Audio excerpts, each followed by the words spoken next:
Today we have on Miss Donna Ogle. She's an English teacher at Carroll County High School. Miss Ogle, how are you? I'm doing well, thank you. Thank you for being on today. It's just a true honor to have you. Me and Ethan both know you personally. You teach English 111, 112, as well as British and American Lit at Carroll County High School. And I think I had you for 10th grade too. You did. So a wide range of years there. And Ethan, is this your first year? Yeah, this is my first semester with you in English 111, 112. So I'm very excited. It's a composition class. Absolutely. Well, we'll go ahead and get started. Where did you grow up? I grew up, my dad was in the service, so we moved around quite a bit. I grew up most of my early years were in Texas and Mississippi. Okay. What parts? I lived in San Antonio, that's where I was born, and then we moved to Biloxi, Mississippi, and then we moved on over a little ways to Gulfport and spent most of the time there between Biloxi and Gulfport. Were those rural areas or were they pretty urban? They were on the coast and close to the Air Force Base, and we not really a big city. So even though it was coastal, it was not what you would think like big touristy area or anything like that. So it was relatively quiet, calm.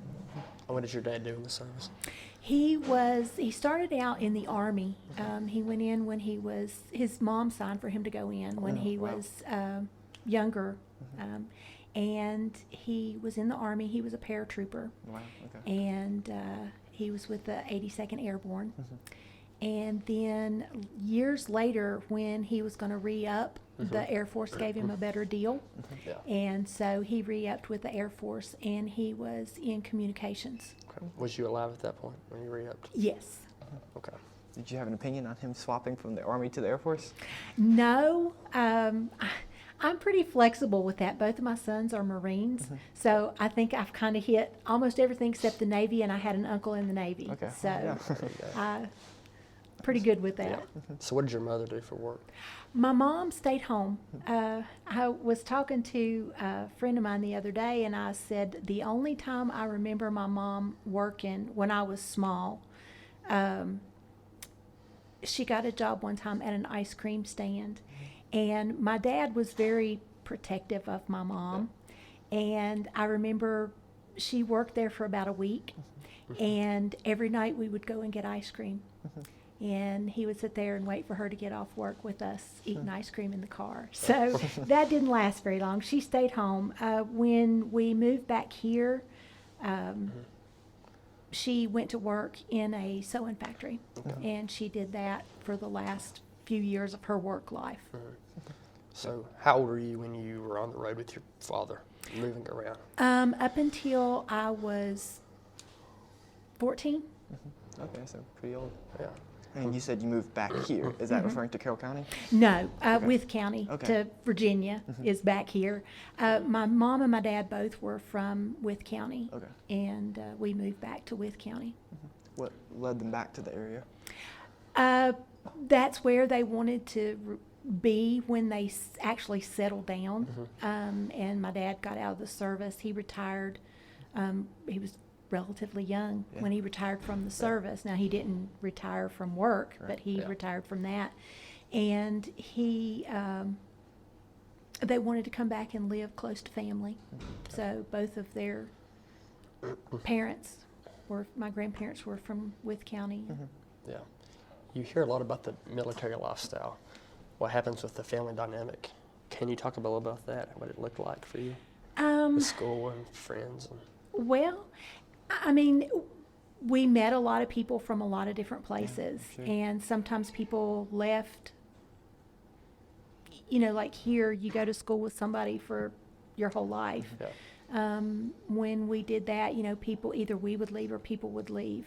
And so you had to make friends very quickly or easily. You couldn't be a wallflower.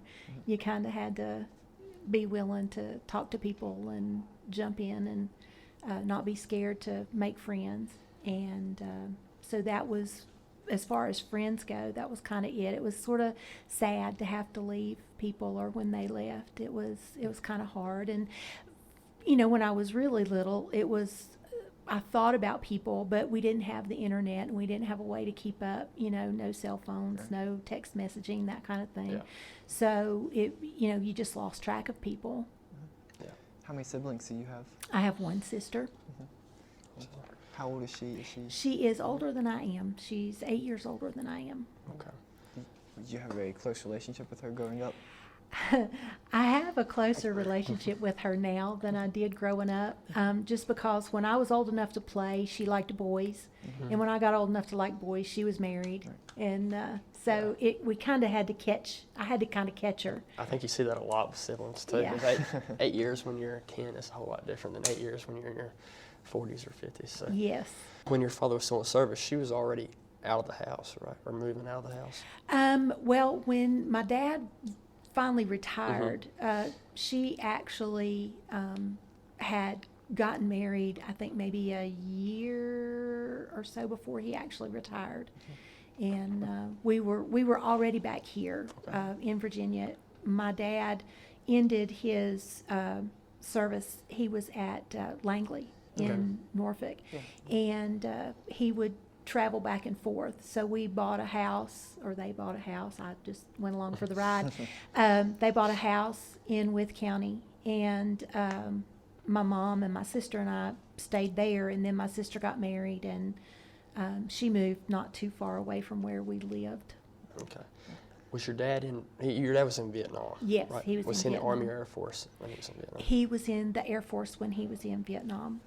And he, like I said, he was in communications, so he was the radio guy. Yeah. You mentioned to me a couple months ago that your dad knows Morse code, and that you picked up on some of it as you were growing up. Was there any specific communication lessons that your dad tried to teach you? Did he maybe instill? You'll see a lot of times with radio aficionados that they like emergency communication or like doomsday type prepping. Was he one of those people? He was not what I would consider a doomsday prepper or anything like that. He was just very much taught us how to be self-sufficient, how to take care of ourselves. As far as communication, just how to talk to people, that kind of thing, not being afraid to talk to people, how to shake hands, that was a big deal. And a lot of times, especially in the world we live in, if you shake hands with a girl, you don't get a very good handshake. My dad was like, I don't care if you're a girl or a guy, you're going to shake hands like you mean it. And so just things like that. Yeah, absolutely. How old were you when he was in Vietnam? Do you remember that time? I do remember that time. We lived with my grandparents for part of that time. We lived back in Virginia with them. When he was in Vietnam, and at night I would line up our shoes beside the bed. That was kind of my way of having him there with us. So I would put my dad's shoes and my mom's shoes and my sister's shoes and my shoes, and I would have them all lined up before I could go to bed at night. Remember getting letters and Mom reading the letters to us and everything. And were you old enough to watch the news and see what was happening? yes, but my mom didn't let us watch a lot of news. Yeah. We pretty much just heard from Dad, and she would watch after we would go to bed, but never let us really listen to it. That's something you really often don't think about too, is how, Yeah. because it's it's in the news, but you don't really think about how people are affected by seeing that news about their family members overseas. Right. It's kind of a unique situation. You mentioned a few days ago that you were lived with your grandparents during that time. We did. Okay, now that was your father's? No, parents, that or was your my mother's? mom and Okay. Dad, and they had a farm, and not a large working farm, just a personal farm, and we stayed with them. My mom did work then to help make ends meet. Do you remember when he came back? I don't remember what year it was, to be honest. I do remember when my mom went to pick him up at the airport that walked by him several times before she realized it was him, because he was so dark where he had been outside, and just the sun and everything had tanned him so dark. And he would tell the story that he was sitting in the airport, and I don't know if he was reading or looking down or whatever, and he said, I kept seeing these legs go by. And he said, I thought, man, she's got pretty legs. And he looked up, and it was my mom. So I thought that was kind of neat. Yeah. So you were 14 when you moved back to Wythe County. Mm-hmm. What was high school like in Virginia compared to Texas or Mississippi?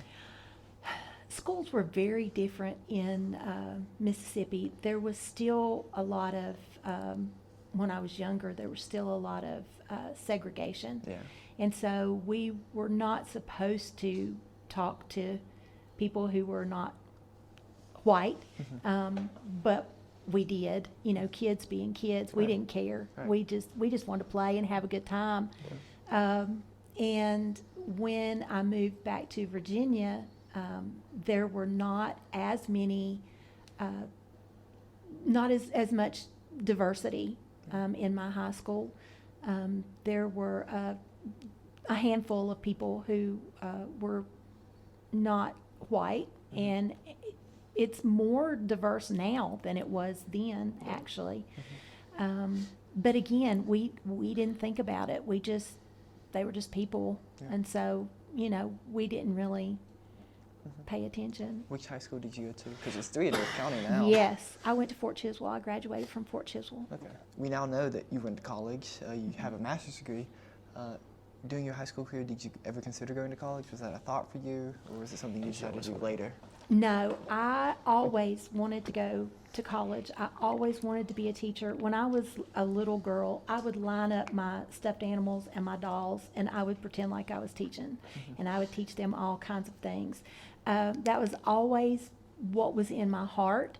When I graduated from high school, I went to Wytheville, and I got my associate's degree, and I transferred to Radford, and I went to Radford, and I finished my junior year, and then I decided that since I'd gotten my heart broken, I was going to not go back to school, and I was just going to work a while, and I did that, and then later, as time went on, I went back and finished my degree, and then got my master's degree. And you mentioned getting your heart broken, and you don't have to discuss this if you don't want, and I can cut this out, but what was that process like of getting over a heartbreak? Because that can be a hard thing for a lot of people. It was very hard. I don't know. My mom always told me I wore my heart on my sleeve, and I do. I am not a... I am probably too easy to trust people, and too easy to give them the benefit of the doubt faster than I probably should in lots of cases. And so, and like I said, I sometimes get frustrated with myself because I did let that stop me from finishing my college degree at that time, at the traditional age.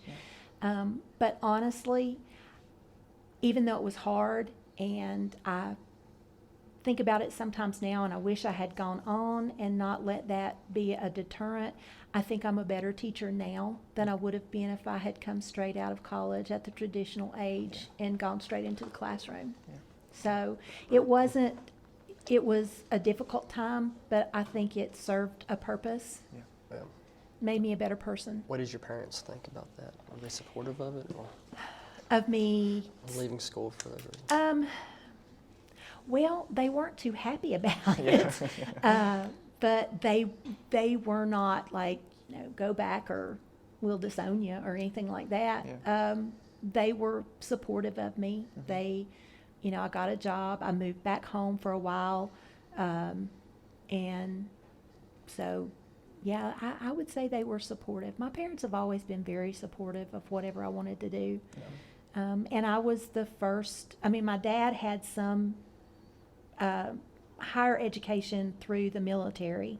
My mom did not finish high school. She dropped out of high school. And so I was a first-generation college student. My sister did not go to college until many years after I went to college. So I was the first one in my family to do that. Did you work through high school and college?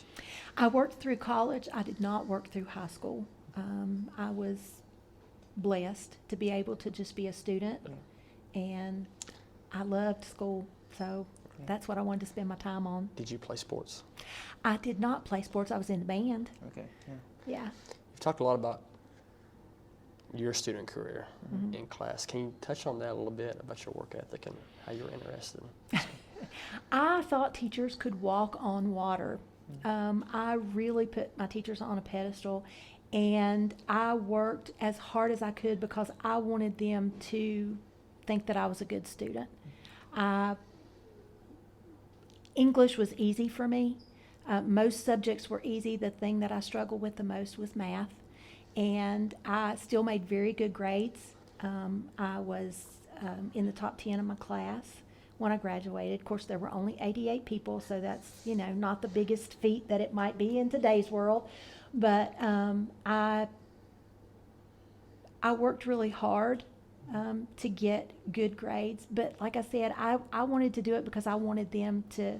I don't think I really thought about it as in making good grades because they were good grades. I did it because I wanted them to see me as smart. Did you ever get over that, or do you think you still do that to this day? Oh, I still do that to this day. I do. Do you think school was harder back then than it is now? It was different. I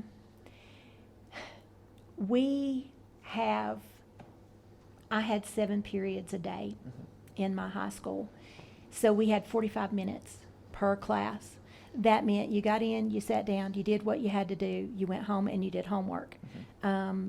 90 minutes is a long time to do anything. And so it's a lot different. We have a lot more time in class to be able to do homework. Homework is not as big a deal, I don't think. I think students don't like to do it or don't want to do it or don't think they need to do it as much as we used to. I think all of the things that people go through now was the same in high school. When I was in high school, I just think we approach things differently now than we did then. You spent a few years at Wythe, like you mentioned. How was Wythe different than high school? Well, you didn't have to go every day. I had a job, so I went to work. I was much more independent.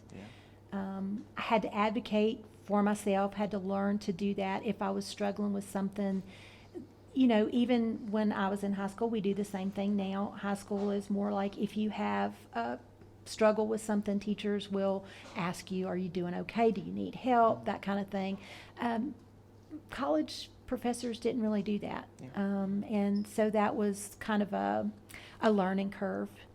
And just realizing that I did not have the opportunity to take dual credit courses in my high school at that time. So just learning the difference between what was expected at a college level as opposed to what was expected in a high school level, that was a learning curve as well. Because I always made good grades in high school, I just automatically thought I'd make good grades in college, and sometimes that's not the case. You have to work a little harder. In our composition class, you've told a few stories about how when you got your first essays back, everything was marked good. Can you walk us through that emotion of getting amazing grades in high school, but then seeing a poorly graded essay in college? Oh, yeah.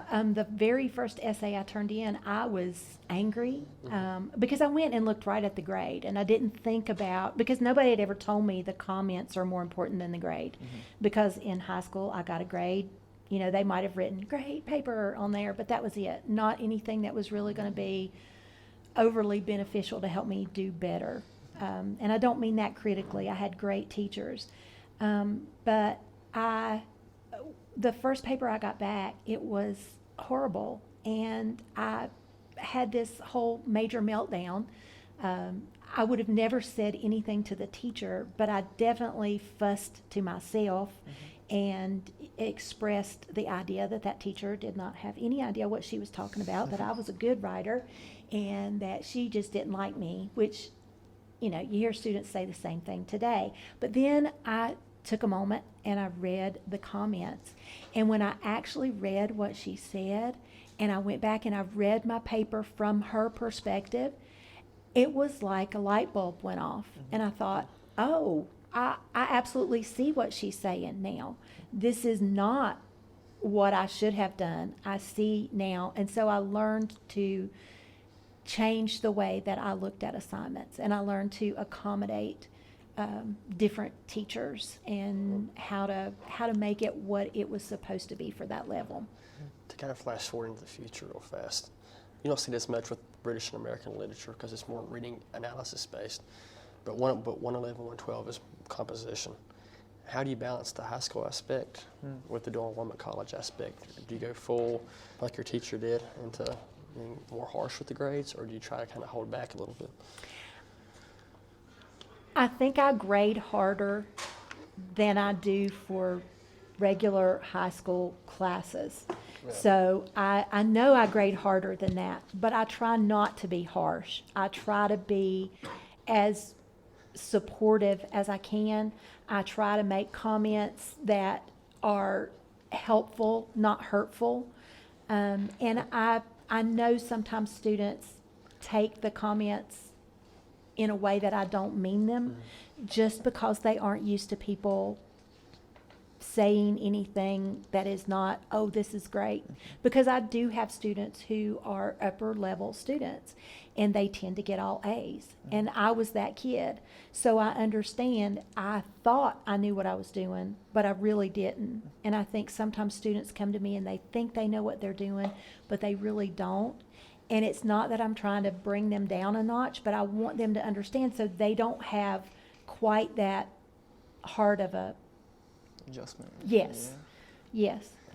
That I try to be a bridge. I try to be tougher than high school, but I guess not as full bore as college. Gotcha.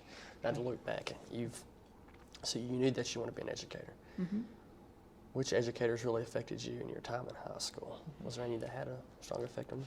Absolutely. Like I said, I thought from not just high school, but all the years of my education, I can look back and see teachers who were amazing, who did things that still, when I think about today, I think about what a legacy they have left.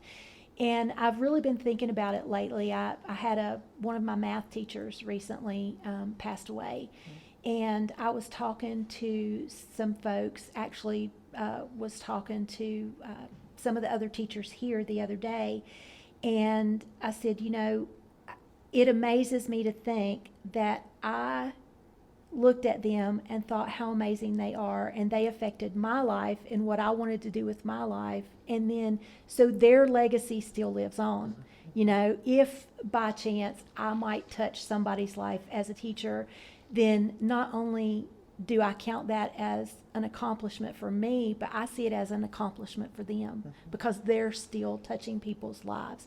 But I had one of the most amazing English teachers when I was in high school. Actually, I had, like I said, in all my career, my school career as a student, I can only think of maybe 3 teachers out of all the teachers I had from elementary school through my master's degree. I can only think of 3 teachers that I would consider not good teachers. The rest of them were just absolutely amazing. Did they affect how you teach as well? Yes, they do. They did. They still do. And even the ones that were not the best teachers, I took things that I saw them do that really I felt like weren't beneficial to me as a student, and I try not to do those things. I try to be different. So I think even the teachers that I felt like weren't my favorite still benefited me in a way. In your junior year, you take a little bit of time off school. What was that decision process like going back to school? Well, for many years, I honestly gave up. And I thought, well, I will never do this. I'll never have that. I'm just going to, like we were talking about today, that idea of being content or not. I just thought, okay, I'm done. I'm going to live my life like this. I'll be okay. I can do whatever. It'll be fine. But there was just that pull to do that. And no matter where I felt like I was in that decision-making process, I always felt that need to go on and do that job. That was just, I feel like it's a calling. I really, really do. I feel like that's where I'm meant to be. I look at what I do on a daily basis, and I know when it's a day where everything is just great and I really get to teach, I leave this building and I go, yes, I know that's what I'm meant to do.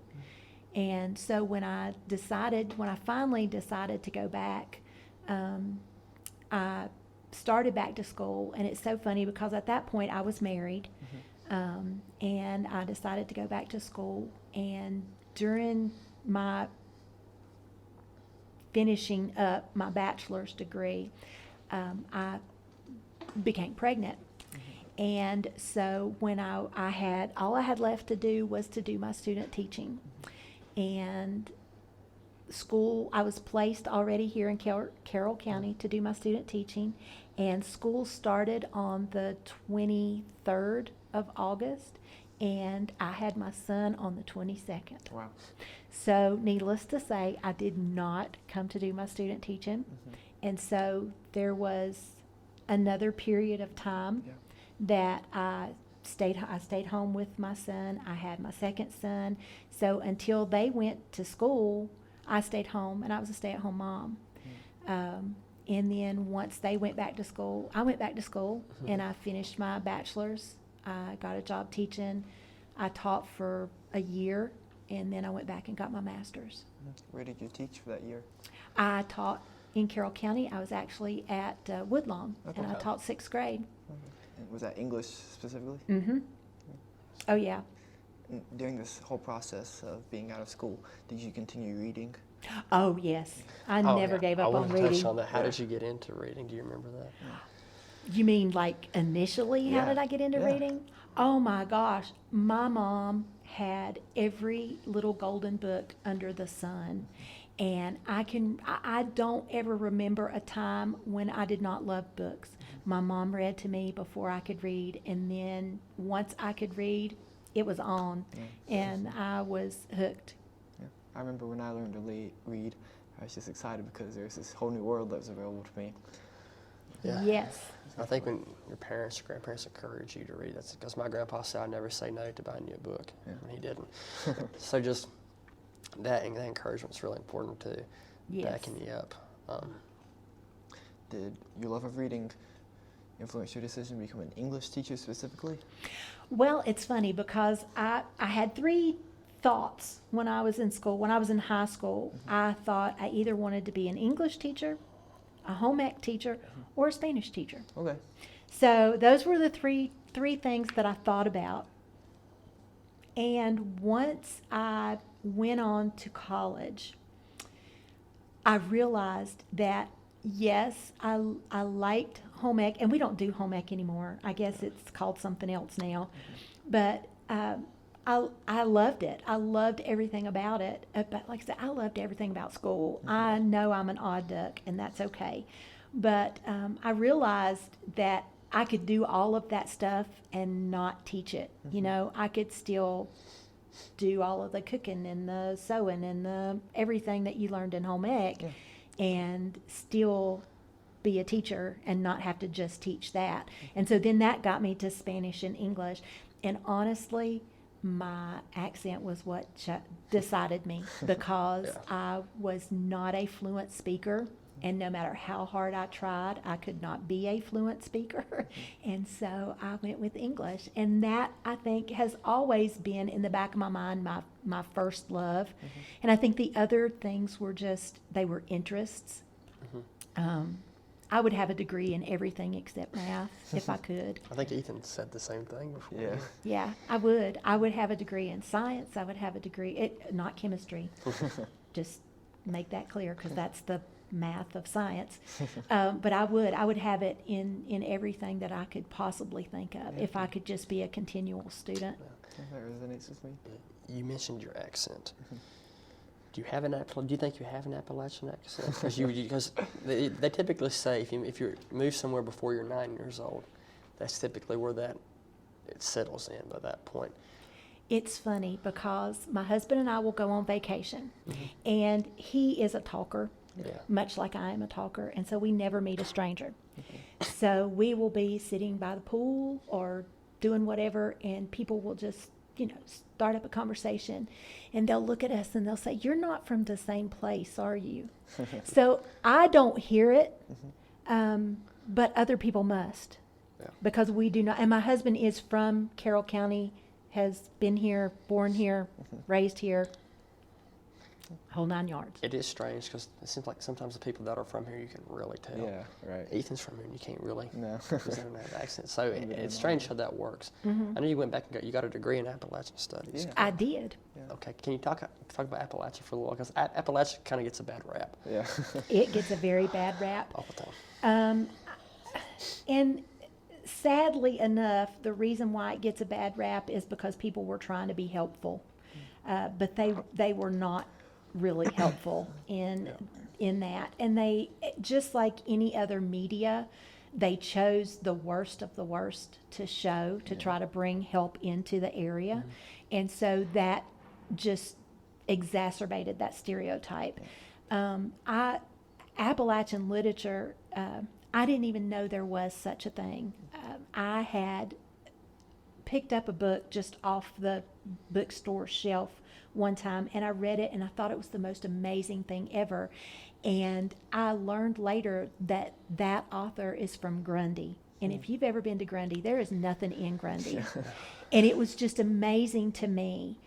When I saw that, I thought, well, I can be anything. I can write. I can do that. I can do any of those things. Being labeled as from here is not a hindrance to that. Yeah. And I think some people don't realize that. I think you should be proud of where you're from. We have such a great heritage from here in the Appalachian Mountains. The breadth of the history is absolutely amazing. Sometimes people don't understand that a lot of the movements and things that happened in the early history of our country actually had their origins here in the Appalachians, and it just grew out from there. People who came here were very well educated, and often nobody knows that. They think the people that are here are dumb or below average or whatever.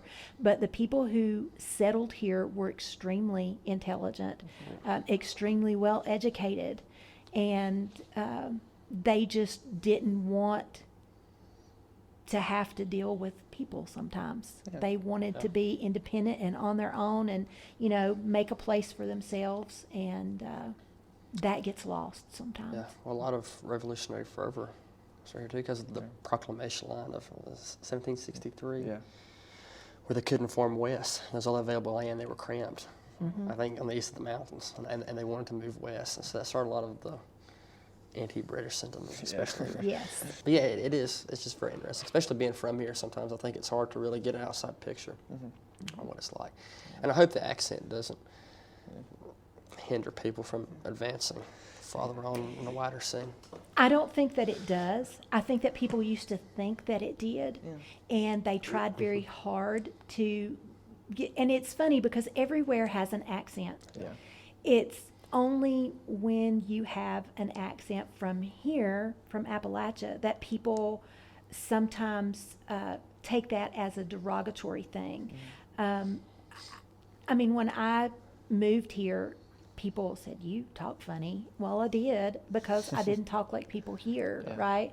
that whole idea of having to talk like a newscaster on TV, that's a Midwestern accent. Yeah. What we don't understand is that people thought that that was a smart sounding accent, but it's just a Midwestern accent. It's not that it's any better or any less. It just is what it is. So it's kind of funny how we view things and put, parameters on something that really shouldn't have a parameter. Yeah, you hear in language learning circles about people wanting to learn an American accent. That doesn't really exist. Mm-mm. You have East Coast, you have West Coast, you have from where we are, even if you go up 20 miles north, the accent will be different. So you're going to have to be a little bit more specific when you say you want to learn an American accent. Well, and then you start thinking about the rest of the world too. Mm-hmm. The whole world's like that. Especially like England, you go 20 miles to the west, it's a different accent. Or it's a different language. So I mean, it's kind of breathtaking how the variety of speech patterns and languages there are out there. Appalachia's at the sliding I. That's a good indicator. Yes. Can you explain that a little bit? 'Cause I need to. Well, I mean, that and the schwa, which is the we put in everything. Yeah. And that is part of that. It's just the way that we put our words together. We tend to elongate things that don't need to be elongated. People say that we talk slower, but we really don't. Yeah. I mean, if you listen to people, I think it's just the way that we spread out what we say and give more emphasis to the syllables. And it depends on what you're doing. Like if you've ever listened to people talk and they're telling a story and it's something that they're really trying to get a reaction from whoever they're talking to, they will become more pronounced in how they elongate their syllables or their words or their, individual vowels or things like that. So it is, I think we do it as a way to emphasize what we're trying to get across or how to make something more entertaining. Because definitely Appalachians are good storytellers.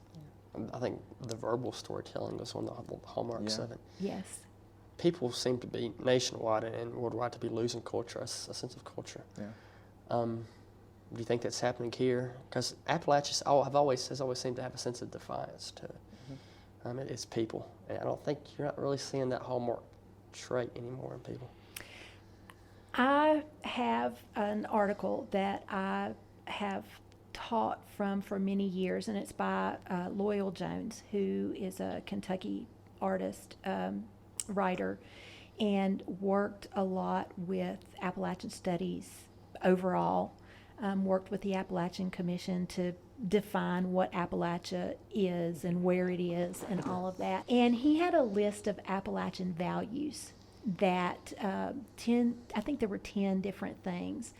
And that idea of being true to where you're from was part of that. And I do think as I go through the years and as I read that with students, I find that they are less able to identify with that. And it's sad to me because I know that we are a melting pot and we are all here together and we should be a country. And I'm all for that. But I feel like there are things within the country. It doesn't mean we're any less American just because we're from Appalachia, or any less American if we're from the Deep South, or any less, there are things within those cultures that are important that should not be lost. Yeah. And I feel like because Appalachia has gotten such a negative rap for so long, that people have tried so hard to deny they are from here. They've tried so hard to not sound like they're from here. They've tried so hard to move above the stereotypical view of the area that they have let go of some of those more, I think, important things that they shouldn't have. Yeah, I think there's something magical to that idea that something's yours, especially if it's looked down upon outside. It's almost, you don't want to, an us versus them mentality is not a good thing, but there is something that it's yours and it's special. I think nobody really has that anymore. And it seems to me that nobody really has anything anymore. I mean, look at our generation. This is a younger generation, and we can touch on this a little bit later too. There's no defining music or movies or anything. It's all just kind of spread out. So there's no really certain, because people from the 80s, grew up in the 80s or 70s, they had that thing. There's nothing now. It's just kind of gray. It seems that everything is a repeat. I don't know if you guys pay attention to that or not, but to me, coming from an earlier decade, an earlier era, I look at things and I'm like, what has happened to the imagination? What has happened to the innovation? And I don't mean like, technologically or any of that. We've got great stuff, but it's almost like nobody wants to step outside and do anything that's individual or unique or original, because they're so, they just want to repeat what's already been done. And I think that's sad, because like you said, there's not something that kind of defines who you are anymore. You can't say, oh, that was the whatever, like with the 60s and the 70s and the 80s. I don't know how they're going to have a retro 2020 party, 2020s party, because it's just going to be everything. I think the internet has a lot to do with it too. Yeah. Because if, at least back in the 70s and 80s, if someone didn't feel like they identified with the movement, well, they didn't really have anything else to point to. It was what everyone was doing. But with the internet, they can go online and say, hey, well, these people in this area are doing this thing. Maybe I can adopt it and make it a thing in my area. So in a way, I think it could be beneficial that we're kind of more assimilated to everything. But I think, Luke, you are right that a greater sense of identity is lost, because more people in small areas have a more diverse sense of identity. I think the sense of identity is still there, but it's spread out across the country or even the world. And the internet's changed everything, obviously. And I think you're at a point where you're not too far from the source, so you don't really have a clear. It's almost like a radar. You're kind of too much near it to get a good image, a clear image of what's happening. How do you think that the internet has affected wider culture as a whole? That is such a huge question. It has affected everything. Yeah. Like Ethan just said, if you don't feel like you want to be on this bandwagon, well, then you can go find some other bandwagon over here, and you can make your own bandwagon if you want to. And people did that before, but there was just what you said about identity and that the identity is more widespread. I think that the internet has taken away our ability to identify with anything on a larger scale. And I like individualism. I'm not saying that you should conform or do any of that stuff, but I think having sort of like a cultural identity, a societal identity, a country identity, those things are important. And I think when you lose those, then you lose something that's essential to make the world that you live in work the way that it should, and care about other people the way that you should, and be able to interact with people the way that you should. Yeah. Today in English class, you asked if there is an obligation for people in society to help each other, and only 2 of us answered yes. And I kind of thought that was interesting. It made me wonder if 30, 40 years ago, if it would have been that ratio of 2 to, 12 students would have said no or yes. I also found something interesting about that question, because when I looked back at the papers where people wrote, almost without fail, most people said no, they did not feel any responsibility whatsoever toward society or to be, to do anything for society. But then the question at the bottom that said, do you feel like individual pursuits is more important than the common good? They all chose common good. Yeah. Those two things seem incompatible. Yes. Yeah. To me. And so I have been trying all day to wrap my mind around that, because I think we have changed the way we feel about serving society. I think we have become sadly more selfish and more wrapped up in individual pursuits, and forgotten that there is a larger society out there, and that I think we do owe something to that larger society in order to make it work. I asked the question, and I think it was to your group, what would happen if everybody said, oh, I don't have any responsibility whatsoever to society? What happens if everybody in a generation says that? What's going to happen? Yeah, and I kind of think, and this is the sense I got from the class, that everyone in the class was like, oh, there is a sense of obligation, but it's not for me, it's for someone else. Someone else will contribute and do everything. But then the problem is, like you said, everyone else thinks that someone else will do it, and then no one does it. I think there's the old quote from, I think it's from World War II, but if not me, who? Yeah. Was the big, like, one of the slogans. And that really, I mean, you start thinking about it, well, it makes you want to go do something. Yeah. I think about the wider Americans. You want there to be an American culture and an American spirit anymore. And it's kind of scary to see what's happening with that. There doesn't seem to be that real American gumption to go out and get it anymore. It makes me wonder if it's a lack of confidence or a lack of desire, because those are two very different things. Does my generation just lack the confidence to do it, or do they just not care?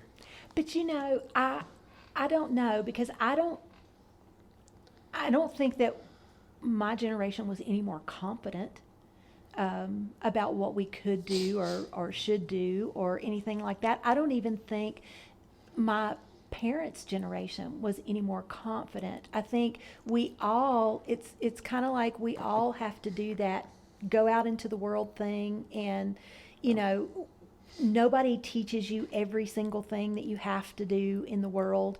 There are just some things that you have to live through and learn through trial and error, you know. And so I don't know if it's a confidence issue. I don't know if it's necessarily confidence or if it's a learned response to thinking that they don't know what they're supposed to do. Does that make sense? Yeah, it could be. Yeah. It also seems like young people don't like America anymore either. Yeah. I know. Which is scary, because it's almost like, I don't know, that's developed, and then it becomes a thing, America's a... They see the country they live in as the enemy, which, I mean... Which is going to get you anywhere. Yeah, I don't know. In chemistry class today, we were talking about the United States bombing of Japan during World War II, and how Truman said that he was going to do it because it would save American lives. And there were some people in my class who said that that was wrong, that why is it Truman's decision to decide that American lives are more valuable than Japanese lives? And I thought that was a fair question, but at the end of the day, like, do you not have any sense of patriotism or belonging? Because he was the American president Right. who was thinking about America. And that's what I said. I was like, as the American president, you have an obligation, first and foremost, to the people you are protecting, to American lives. And this person just completely disagreed, and I thought that was interesting. I think of it from the perspective of your family or those you love. I don't care what you say. Your family and the people you're close with, you're going to fight harder for those people. Yeah. Yes. You're going to care more for those people. And if it came down to it, you're going to pick those people over other people. Yeah. So we don't have that broader sense of connection among America. And connection's a big thing, I think, the current generation. And the current generation is smart. They're saying, especially with technology, go-getters. So that, I don't think that's as much of an issue. I think the intelligence is still there, but the connections is lost. And that's what you were talking about just a few minutes ago when you were talking about the change of the internet. We are the most connected group of people in all of history. The world. Yeah. And yet, I think we are the most disconnected. Yeah. And lonely, too. Loneliness, we talked about that in class today. We didn't get a chance to really dive into it as much as I wanted to, but in the UK, there's a minister of loneliness now, because especially among young men in their 20s, they're not going on dates, they don't have friends, they don't, and increasing numbers. There's a cool book you should read called Bowling Alone. There's more people bowling today than ever, but bowling leagues are dying out. So the sociological theory is that people are just going and bowling On by their themselves, own. and it's really unique. I think the internet has caused a lot of social isolation and loneliness among people. too. But people still feel like they're connected. Yeah. And I think that's the problem. We see it as being connected because they think, oh, I have friends all over the world. I can connect to anybody at any moment. But that's not a true connection. I think there's something more valuable about a face-to-face, spend time with connection and having that patriotism and that connectedness to other people just because they're Americans, just because they're Appalachians, just because they're, whatever that case may be, where you are, that you have a feeling of camaraderie and connectedness because that's where you are. And I feel like a lot of that sometimes, especially in Appalachia, I have seen it happen, is that people so want to get out of Appalachia. And there are good and bad things everywhere. I know there are horrible things that go on in Appalachia that I wish did not. But those things happen lots of other places too. It's not just Appalachia. But I think they are so set on this is the worst place to be, and so anywhere is better than here. And they purposefully divorce themselves from any feeling of connectedness with that place. I agree. And what about loneliness too? I think loneliness affects art in a beautiful way. Yeah. And it's negative for the person, but I think loneliness can provide great writing, great painting, and it's beautiful in that sense because there's a certain edge to it that's very biting. And when you read books, you can tell. I mean, you can feel the pain through the pages. yeah. Yes. So that translates really well emotionally. I think it's terrible for the person that's experiencing it, which is interesting. Yeah. Well, this is a deep topic, but let's look back to your earlier life. Yeah. So you teach at Woodlawn for a year, 6th grade, and you decided to go back to your master's degree. Why was that? Well, let me start by saying I loved my students in 6th grade, but 6th grade is not the place for me, okay? I think it takes a special person to go from 6th to 8th grade. There is just a dynamic there that students love you, and then they hate you, and then they're happy, and then they're angry, and then they're sad, and it's a very traumatic experience for students during that time frame. And I remember being that age, and it was the same then, okay? So no bad thing there, but it's just not where I wanted to be. And so I knew what I wanted, and always what I wanted to do was to teach high school. And so at the end of that first year, there was an opening. Someone retired here at the high school, and I applied to come here to teach at the high school. And so when I came here, what I wanted to pursue was being able to teach the college classes, being able to adjunct for WCC or Radford or wherever, to move on into that realm. And so in order to do that, I needed to have a master's degree. My ultimate goal has always been, even when I was back in high school, was to have my PhD. Now I'm kind of looking at it and thinking, money and that type of thing. And so I'm going to wait. I think in Virginia that you can go to college at 80 for free. And so when I turn 80, I'm going to go back and get my PhD. I believe my dad's mentioned this, that once you start drawing Social Security, you can do it for free. So if you do it earlier, So that would be like in your 60s, late 60s. Yeah. So that Woo, that'd be even better. Yeah. Yeah. I may be, I don't know, something. But involved yeah, with there that. is a time frame Yeah. that says you can do that. And Right. so that has always been my goal, just because I want to be Right, Dr. Ogle. Dr. Ogle. I just want to. So you went to school for your master's part-time while you were teaching still? I was going, it's funny, yes, I was teaching full-time, and I was a full-time student. Wow, okay. And a full-time mom. Yeah. So, yeah, all Was your that at one husband time. supportive of that? Very supportive of that. He was very helpful. He was also working full-time, so, it was just a matter of logistics, how to put it all together. But he, from the time that I decided I wanted to go back, even earlier when it was just the two of us. He was very supportive of that, and realizes that and realized then that that's just where my heart was and where I needed to be. Yeah. How did you meet your husband? My husband and I met through his brother and his brother's wife. I was friends with his brother's wife, and she had just gotten married, and we became friends through a mutual friend. I didn't know her originally. Our mutual friend introduced us, and we became friends, and we hung out together and everything, and I would go over and visit with them and hang out with them a lot of times. And she kept telling me that her brother-in-law kept dating awful people, and that she was trying to save Christmas, and that in order to save Christmas, I needed to go out with her brother-in-law. And I was like, I don't care about your Christmas. I don't, and honestly, that was, after I had my heart broken. And so I was sort of like, men are awful. I don't care about men. I don't need a man. I just want to be me, do my thing, and not worry about men. And then I met him, and well, the rest is kind of history. So, Sweet. yeah. Fell in love with him because he gave me a kiss on my cheek when he drove me home the first time. Yeah. So How long did you date till you married him? How long did we date? Well, you're going to think this is crazy. When I've just told you that I had given up on men. We started dating in October. He asked me to marry him in December. Okay. By Christmas, right? Yeah. Did you do it before or after Christmas?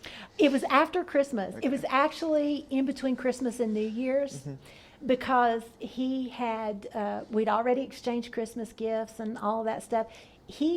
I don't think he intended to ask me. It was not like okay, you know how now guys will make a big plan and they know what they're going to say and they're going to get a perfect place to do it. And I don't think he had a clue he was going to ask me the night that he asked me to marry him, because we had gone to my sister's house and we had gone to watch movies, and we were sitting in my driveway just chatting, and he just blurted it out.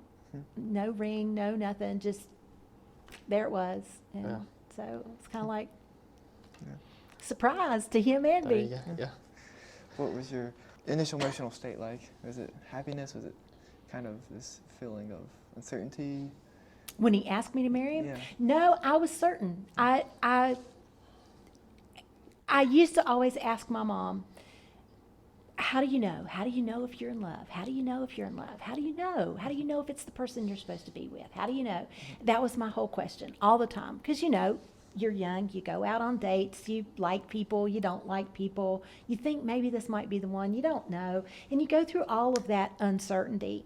But after we had been dating for a while, not long, because obviously it wasn't long from October to December, but I just knew there was a settled peace in my heart that said, this guy is different from all the other guys I've ever gone out with.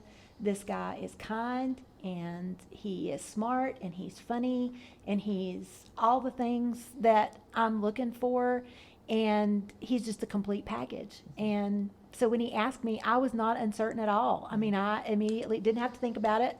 I had already thought about it, and when he asked me, I was like, yes, I will marry you. There you go. Exciting. So he was supportive doing your master's degree, and you were a working mom at that time. Mm-hmm. Was that a difficult balance, raising children? At the time, I did not think so, but I look back now and I think, oh my goodness, how did I do all of that? Yeah, no kidding. Because I did. I mean, I did it all. I did all of the homework. I did all of the grading of the papers. I did all of the making the lesson plans. I went to all of the meetings. I went to all of the classes. I went to my kids' sports games. I did, everything. Just any one of those things is an insurmountably hard thing to do. Yeah. And And doing them is, I don't know. I think you just do what is before you to do. But I look back now and I think, oh my goodness, I could not do it now, I don't think. Yeah. I'm sure that was before virtual became a really big thing. Yes. Did you have to travel? Yes. Yes. I drove to classes probably 3-4 nights a week. And those were night classes. Mm-hmm. Was there the satellite campus in Abington yet? I went to Radford. Okay. So I drove to Nowadays they have the Higher Learning Center Mhm. and they have a few classes, but I wasn't Nope. I went to Radford. Do they always offer night courses for people who are working? No. Sometimes they were day classes. And so you had to just wait until you could get something later in the afternoon. Like I would scream out of here to Right. try to make it to Radford. So I had afternoon classes as well as night classes. I only had one problem, and there was one class that I needed to have, and it was never offered after 3 o'clock in the afternoon. And so I went to see the professor and I talked with him, and he allowed me, and like I said, this was before virtual, before any online classes at all of any kind. And he allowed me to take the class, to sign up, take the class, and do all the work without attending the class. And so that saved me, because there was no other way that I could get that class Right. without stopping something. Yeah. And so he was very gracious. He allowed me to do all of the work. He just counted me there, even though I wasn't there. And so What was your master's coursework like? Did you have a thesis or was it all coursework? I did have a thesis. It was the very first class I took for my master's degree. The professor had us do a 200 bibliography. You talked Yes. You talked about that. Annotated bibliography. And she told us that somebody asked her, somebody much younger and much more vocal than me at the time, because I never would have done it. Of course, I wouldn't have done it even as a young student, because, like I said, I looked at my teachers as though they were, right under God, and so I would have never questioned them at all. But a very young student spoke up and said, "I don't understand why we're doing this. Are we going to use it for anything?" And she turned around and she said, "No, we're not using it for anything. I'm weeding people out." She said, "If you want to be in the master's program, you'll do this. If you don't, see ya." And they actually left. And I was like, okay, I'm going to stay here and I'm going to do this annotated bibliography. And I'm going to get them all. And I'm going to do them all. And I did. And so, yeah. But that was what she felt like her job was to weed out people who were not serious about taking their master's. Do you think that kind of mindset has a place in education? Sometimes, yes, I do. And I know that may sound harsh, but I could never be the weeder outer myself, because I know sometimes people say I'm mean, but I really don't have a mean bone in my body. And I could not do that. I would work as hard as I could to help somebody be successful. But I do think that sometimes we overcompensate for people who really don't want to do it, but they think they deserve the credit for not doing what they're supposed to do. And I think sometimes you just need to come up against somebody that's going to say, "Look, you do it or you don't. Yeah. It's up to you." Yeah, because especially higher education, when you don't want your doctor just No. sliding through, or if you get in trouble, your attorney, you want them to have to go through the ringer and Yep. work for it. Do you remember what your thesis was on? I actually did, my whole graduate thing was on Walt Whitman. Okay. And that's what I did that on. And I also did, that was what I had to do my orals on. So I had to do this whole big, huge thesis that I had to write. And then I had orals where I had to go and defend that. And I thought that was going to be the most nerve-wracking thing. And waiting to go in, it was nerve-wracking. But once I was in there, it was like, this is amazing. I get to talk about something like this with people who are smart and like what I like. And so it's like, this is pretty cool. I could do this all day. Yeah. And it helps when you're well prepared for it too. Yeah. And I spent a lot of time working on it. If if you're swinging it, maybe it won't go so well. Yeah, nope. Spent a lot of time working on it. We had floppy disks at that time. See, a long time ago, right? But we had floppy disks. And what I didn't realize is that those could be damaged or like messed up if you went to multiple different computers with them. Yeah. It could cause the data on there to go bad. And so I had everything saved on that floppy disk, right? Because you never left anything on the computer. You always had it on the disk. And so everywhere I went, I would work on it, right? And one day I was here, and it was during my planning period, and I thought, okay, I've got a few minutes. I just want to finish up this one section. And I already had like probably 115 pages. Wow. I shoved in my disk, and on the computer screen was all of these symbols and nothing that looked like English, right? All these crazy things. I just about had a heart attack. Yeah. I said, okay, what's wrong with this? What have I done wrong? So I take it out, I put it back in, it's still the same thing.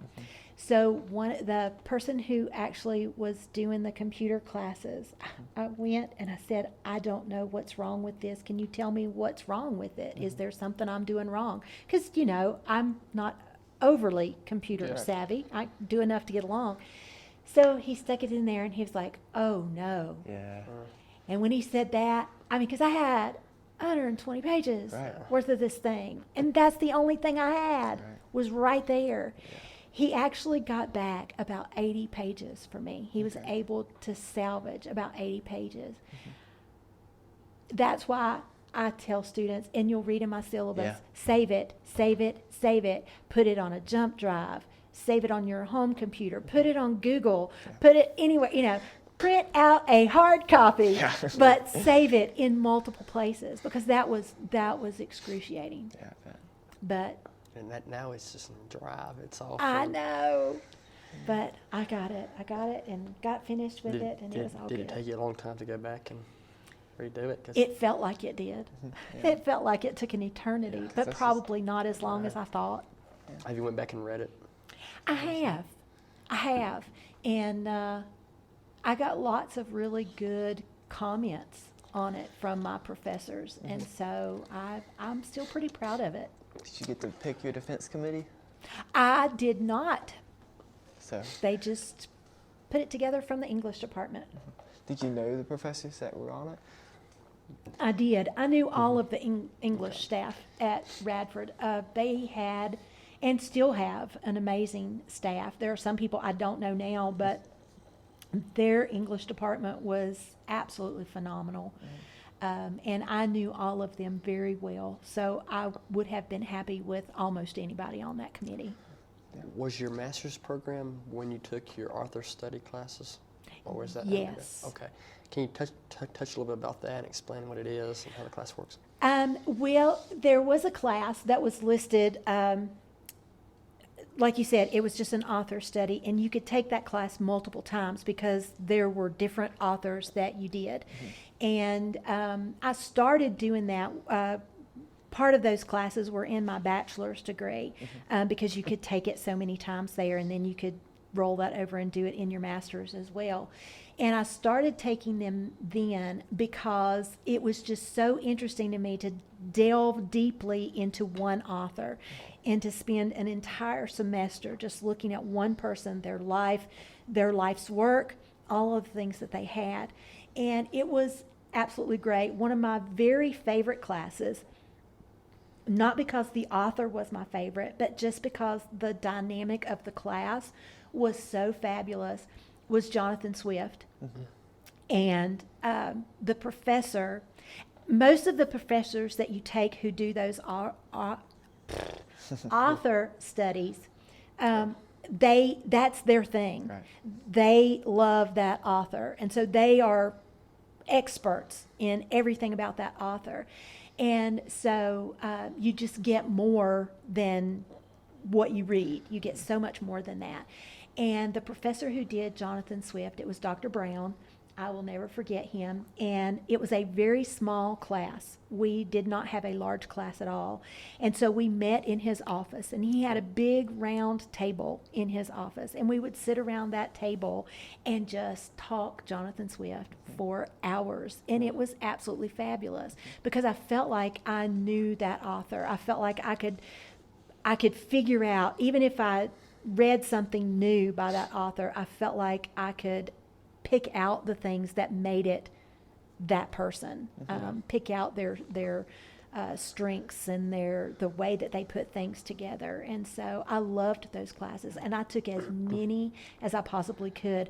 I spent more money taking classes that I technically did not need them, but I took every class that I could take in English, in literature, because I loved it so much. Would you cover most of the author's bibliography during the semester? Or? Yes, as much as we could.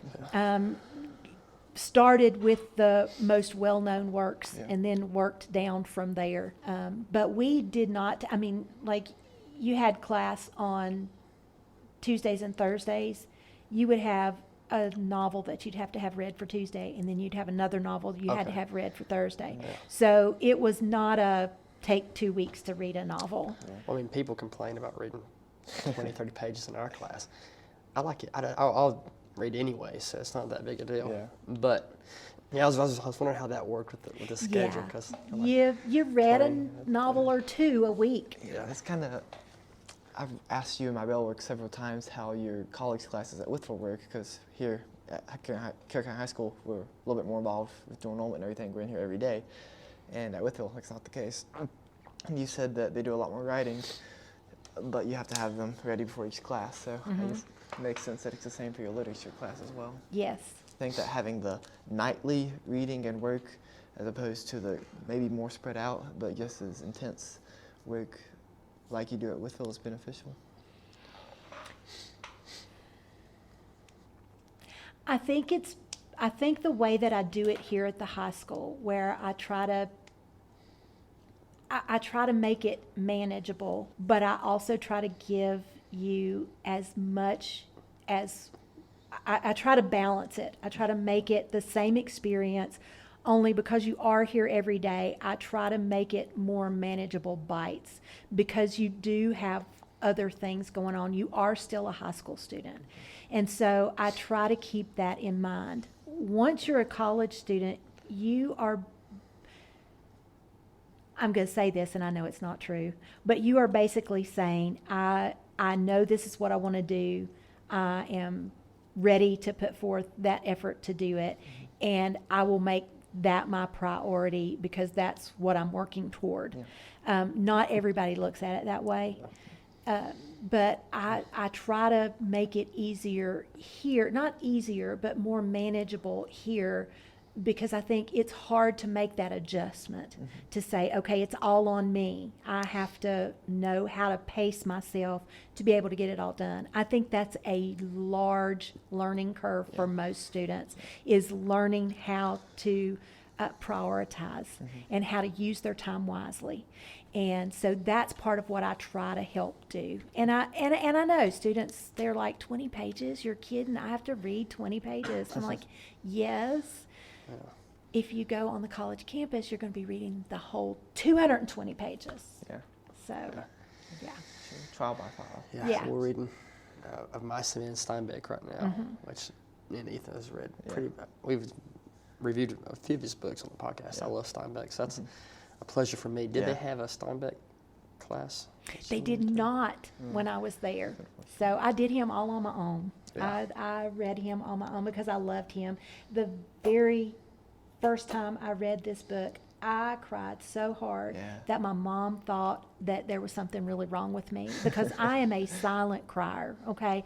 I never make any sound, never have, my whole entire life. If I cry, it's very quiet. But when I read this, I was sobbing so hard that she could not get any sense out of me. And all I could do was just sob. And finally, she was like asking me all these questions. I was like, it's the book. It's the book. I couldn't say anything else. It was that powerful to me.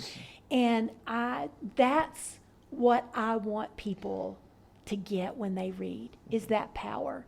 And honestly, my favorite thing that I have done this semester with that literature class is As I Lay Dying, because across the board, there was not a single person in there. There have been people who have hated every single thing that we have read and have been very vocal about hating every single thing that we have read, if not out loud to me in the writing, okay?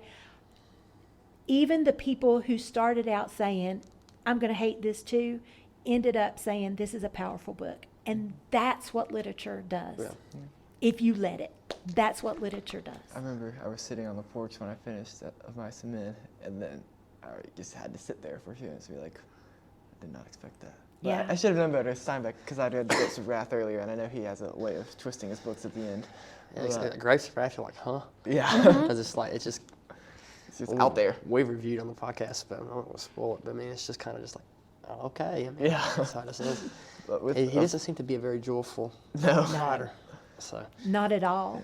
And it's that you were talking about earlier, loneliness being a good producer of literature. I think angst of any kind is something, and many writers have that issue. They have something that they don't feel, I don't know, they have that angst. They just have, depression or issues with loneliness or something that causes them to be able to pour that into that writing. And if somebody wants something that they can't have. yes. If it's loneliness, it's connection with somebody. That's very powerful. I think it really is. And the time books are written in are very powerful too. I think the Great Depression is a great driving force behind a lot of American literature from that time period. Yes. They wrote the time, and you got to think, what are they going to write now? Yeah. Are there authors today still writing Steinbeck quality timepieces? Are we still seeing that today? Yeah, that's a question I ask myself a lot, because I wonder if you went back into the Great Depression and you looked at one of Steinbeck's novels, would you realize that this would be such a big deal as it is nowadays? I think with the Grapes of Wrath, it was huge. The president was reading it; it was being banned. It was. Yeah.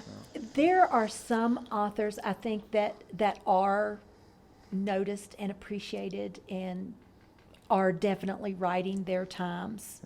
I think we have, and there was a time during the Victorian time period where this happened as well, where people were just on the bandwagon to write. Like, they're just writing to write because everybody's writing and we can get it out here. Publication is easier. Can self-publish now. Yeah. And people can just publish things on the internet without even editing or spell checking anything. I mean, honestly. So I think we've kind of rolled into that. Lots of people are publishing, but I don't think everything that's published is great, but I think there are people who are writing their times and who are still doing great American literature. Yeah. The question is, how can you break out from that? It makes me wonder, because the barrier of entry has dropped significantly. Kind of makes me wonder if the previous higher bar kind of weeded out the low quality works, if that makes sense. Because especially in British American in the course we're taking now, those books we're studying now, because I don't think any of the books at the time were just kind of silent hitters until today. They were major pieces of literature. In 80 years, I love Harry Potter. I love it, but is that what's going to be studied in class? Because that seems to be thinking what came out in the past 20 years. That's the big thing. Yeah. I love it more than I love the books. I'm not saying anything bad about them, but I don't think they're going to be studied in courses. No, I don't think so either. There are actually classes, though, that you can take that study Harry Potter now. And that's great. But I think things like, have you ever read The Book Thief? Have you ever read I've not. Never Let Me Go, or The Remains of Day? I have not. It's by this Japanese author, and his name is Japanese, so I can't remember it. But he moved to England, and he's very young, so he has a very strong command of English.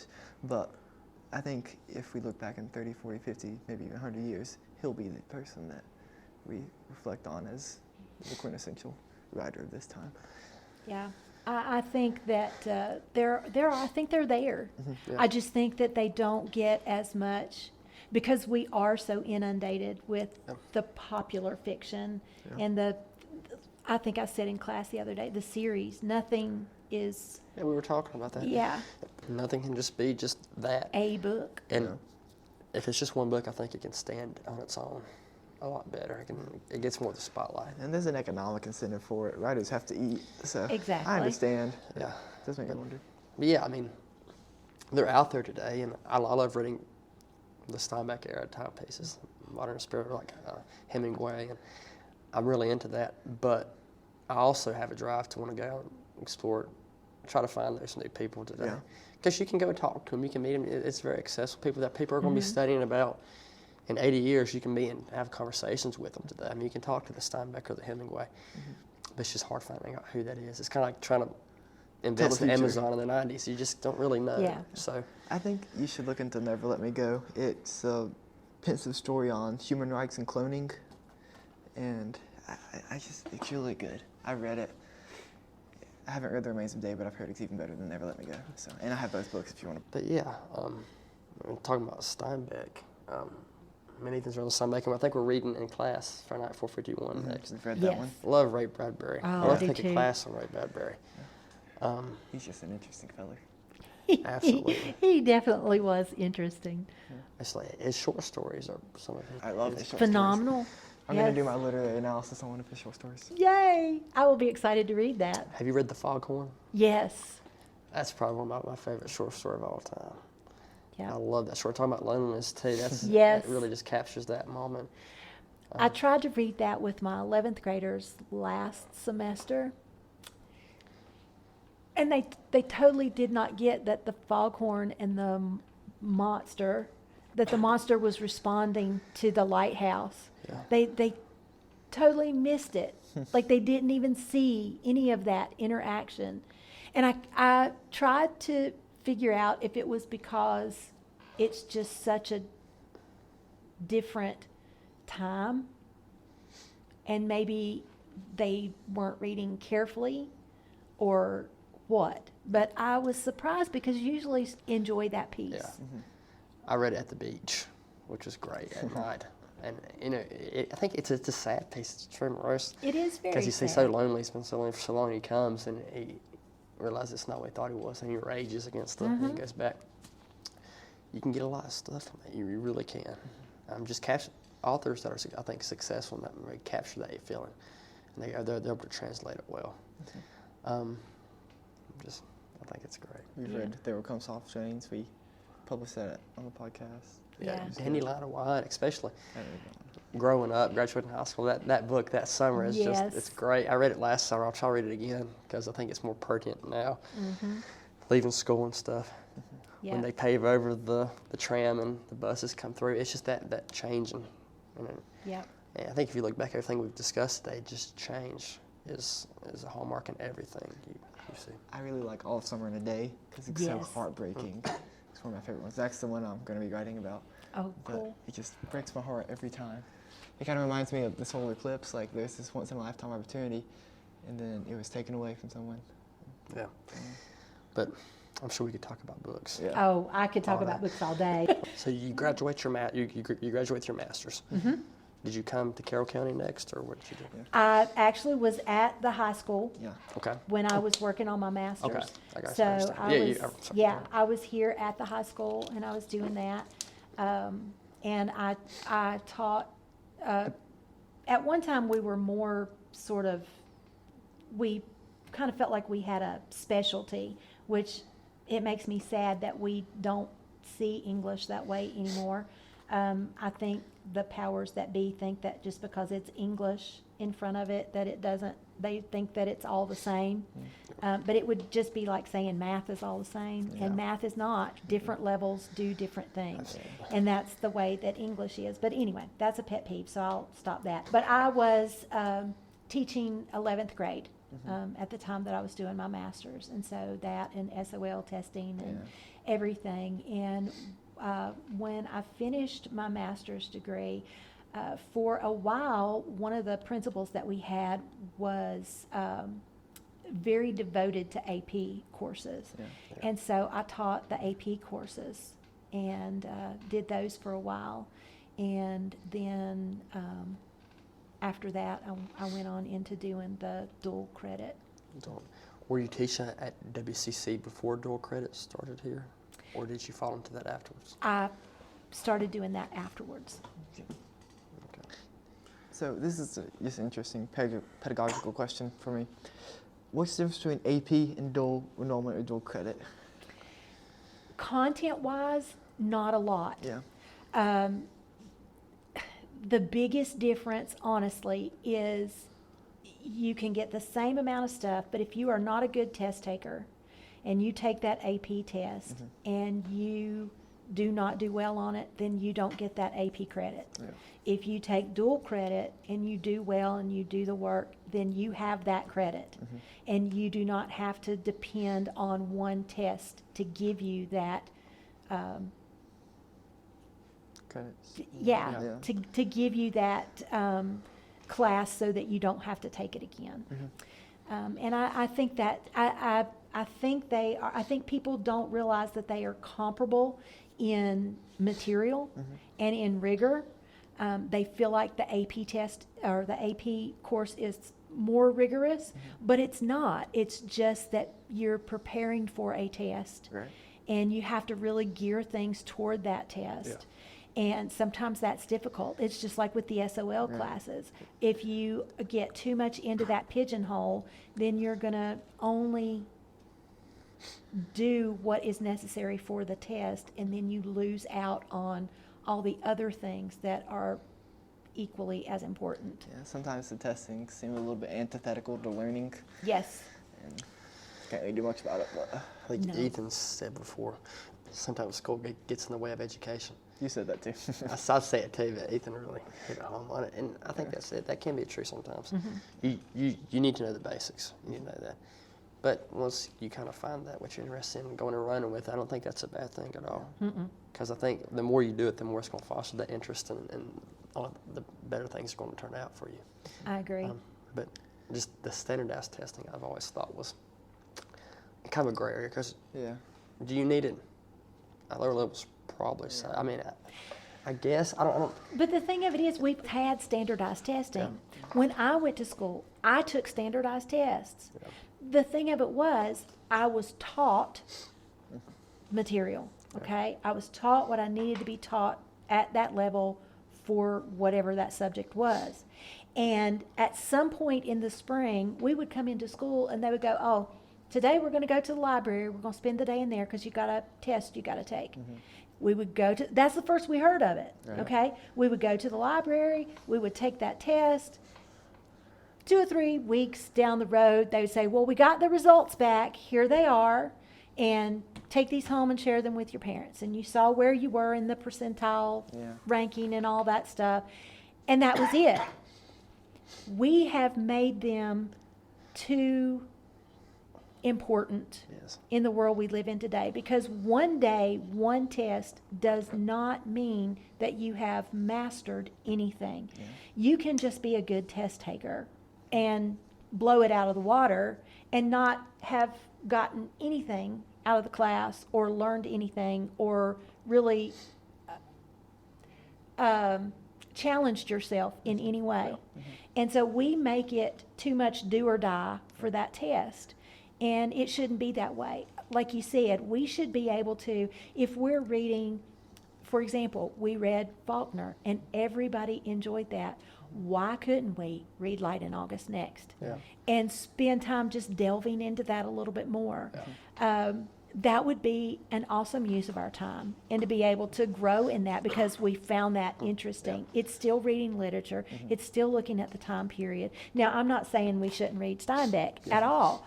And I realize our time is limited, and so that limits part of what we're doing. But if you are thinking it's only about the test and that's all you teach to, that's the whole problem with writing, and that's why we have focused so on those 5-paragraph essays because that's how to get through that test.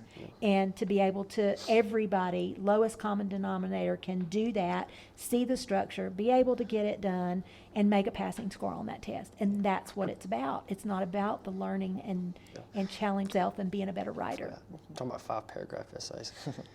I'm taking the Western Civ class right now, and I'm really enjoying it.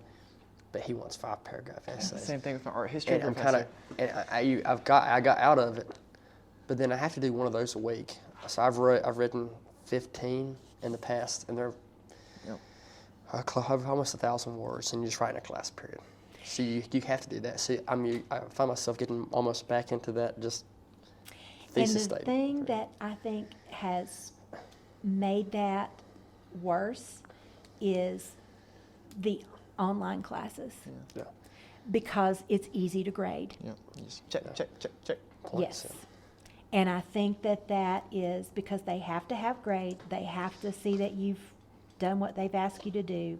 That's the quickest, most efficient way to do it. And they don't, it's just a not valuing of the learning process.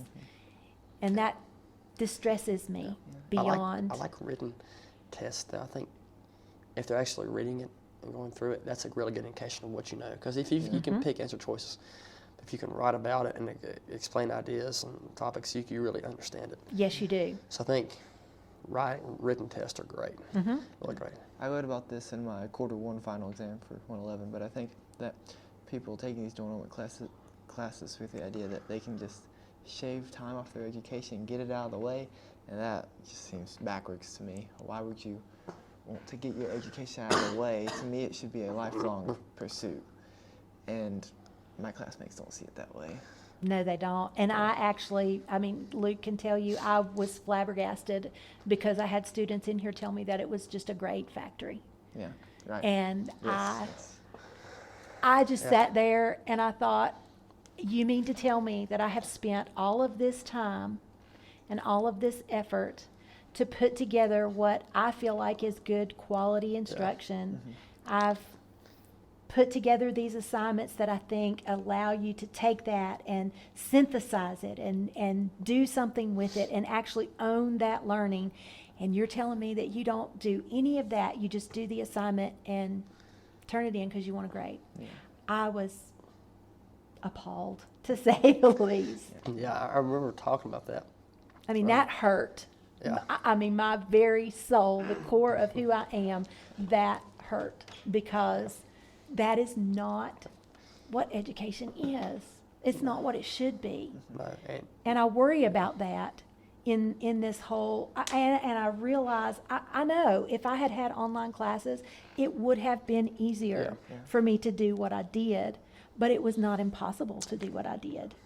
And I think I learned, I was able to interact with people, I was able to see their passion for what they were doing. You miss all of that on those online classes. Yeah, I think your class is different because it's in person. With my sociology class, I have an essay or a discussion post once a week. Yeah. I can do that in 45 minutes or a class period if it's an essay. I'll read 30 pages and take a quiz. It can be done in a day, and that's it. And It doesn't really feel like, and then you do it one day the next week, and it's like, oh, you don't really feel like you're taking a course at all. It's just like one day. And it doesn't connect, No. and it doesn't build, and it doesn't, and that concerns me because I think that lessens the value of a college education. I I agree. really do. It just doesn't. And Like that- the in-person classes here do a good job of not Yeah, having I that feeling, but there's online classes that are Miss not worth Co's class, anything. you're going to learn Oh calculus. yeah. In chemistry class, you're going to learn chemistry. Here, Yeah. you're going to learn English. You're going to learn how to write and do this because you have to. Yeah. And that's valuable. And it is kind of scary because you get a college degree to get preparation. If you have that degree and you don't feel like you got anything from it, you're not going to feel prepared to really go out and make a It should splash. mean something. Yeah, It should be important to you. You should feel like it's an accomplishment. And I feel like if we view it like a grade factory, it's not an accomplishment. No. They talked about this I think in the medic school. in the Army. People were going and just looking at the answers to the quizzes and the tests and stuff, and were just passing. And then they realized, oh my gosh, like the whole class was doing this for the past like 3 years. So then they have 3 classes in the Army Medic School that they don't know if they really know what they're doing or not when it comes to the test. So they're saying it's just strange how, especially like online stuff, how it's working, but people don't really they're not getting the preparation that they should get. And if you're a medic in the Army, you should probably know more, which is an important job. Definitely know more. Yeah. So you touched on this slightly earlier. How do you go about designing a course to be effective for students? Well, I mean, I look at research, what works. I also think about, what has worked with, I sort of feel like I do my own research in a way, having classes and having taught it for several years. I think about what I find beneficial. And so I try to take all of those things into consideration when I'm putting it together. And sometimes, things might work great. Like I might design this and it works really great with this group. And then the next group that comes along, you start down that same path and it's like, oh, no, this is not going to be what you need. And so you have to constantly be reflective in your teaching and in what you're putting together for a course so that you are, you can't really engineer it to fit every single class, every single time, every single student, but you can change things along the way. You don't want to get stuck. Like I don't get stuck. Like I don't say, okay, this is this way forever and ever and ever, and I'm never changing. You have to be reflective when you put those things together, and you have to look and see what worked this time, what didn't work, why didn't it work? Was it a combination of things? How can I make this better? Should I chuck it all and start fresh, or could I take that and build on that or change it in some way? But when I'm doing the literature classes, I just think about what is good literature, what is impactful to students, what is basically high interest, and I try to think of all of those things, and with assignments and things, trying to figure out what will give a student the best opportunity to do those higher order thinking skills, to be able to not just tell me the basic level, but to be able to take it, to synthesize it, to own it, and then to be able to come back and say, I know this. I now own this knowledge. Yeah. And I think that's important. Yeah. You hear a lot about the classical education. Do you try to incorporate that type of thought process in your classes? Classical as in? Like the great books, early founding father type education where you interpret a work deeply, you think about it. And then, yes, absolutely. I think thinking is the key. And sadly, not every student, but sadly, students don't often want to think. Yeah, no. They want it to be easy. Give me the letter to circle in. Yeah. I'll circle in the bubble. Give me a checklist. Tell me exactly what you want, and I'll go with it. But if you ask me to think, I can't do it. It's too stressful. Yeah. And I think the thinking is the thing that makes the difference. Sometimes, especially in the literature course, it's a discussion type of class. Learning how to think things through in the moment too is important. Because sometimes I'm sitting there talking, I'm like, well, I'm trying to think, because it's actively happening. I might not have the rest of that statement there, but I'll think about it after I quit talking. Just learn how to have that dialogue openly and have that process in front of everybody too. It's whether great. you realize it or not, those dialogues continue out of your class too. We'll continue talking about it days after the fact, and sometimes it can get messy, but sometimes there are good conversations that come out of it, and it's beneficial. I think, do you know Jordan Peterson? He's controversial. Yeah, really controversial. He's a psychologist, a doctor. But he had a statement I agreed with. He says, if you want to learn how to think, learn how to write. Because he says you can really express yourself in different ways. Yes. Can you talk about the importance of writing? Because it says, so oftentimes, I think the sentiment among students is write for the essay, and they won't have to use it anymore. Can you talk about why that's important? Yes, writing is important because just like what you were saying about talking and maybe not having your thought completely coherent in your mind or solidified in your mind. Writing does that for us as well. If we learn how to write, we can learn how to think. And it is a process whereby you may not know what you think about a topic until you start writing about it. And once you see that solid, concrete word come down onto that paper, you're like, oh, okay, this is really what I know. This is really what I feel. And writing is one of those things we need to be able to express ourselves well. I text, I email, I do all of those short things like everybody else. Of course, my things always have all the punctuation and everything. I know. Even your emails are rather long yes, for emails. Yes, everything I do, my text messages, all. I don't use any abbreviations. I do it all. But that's beside the point. Those things are good and beneficial for what they're good and beneficial for.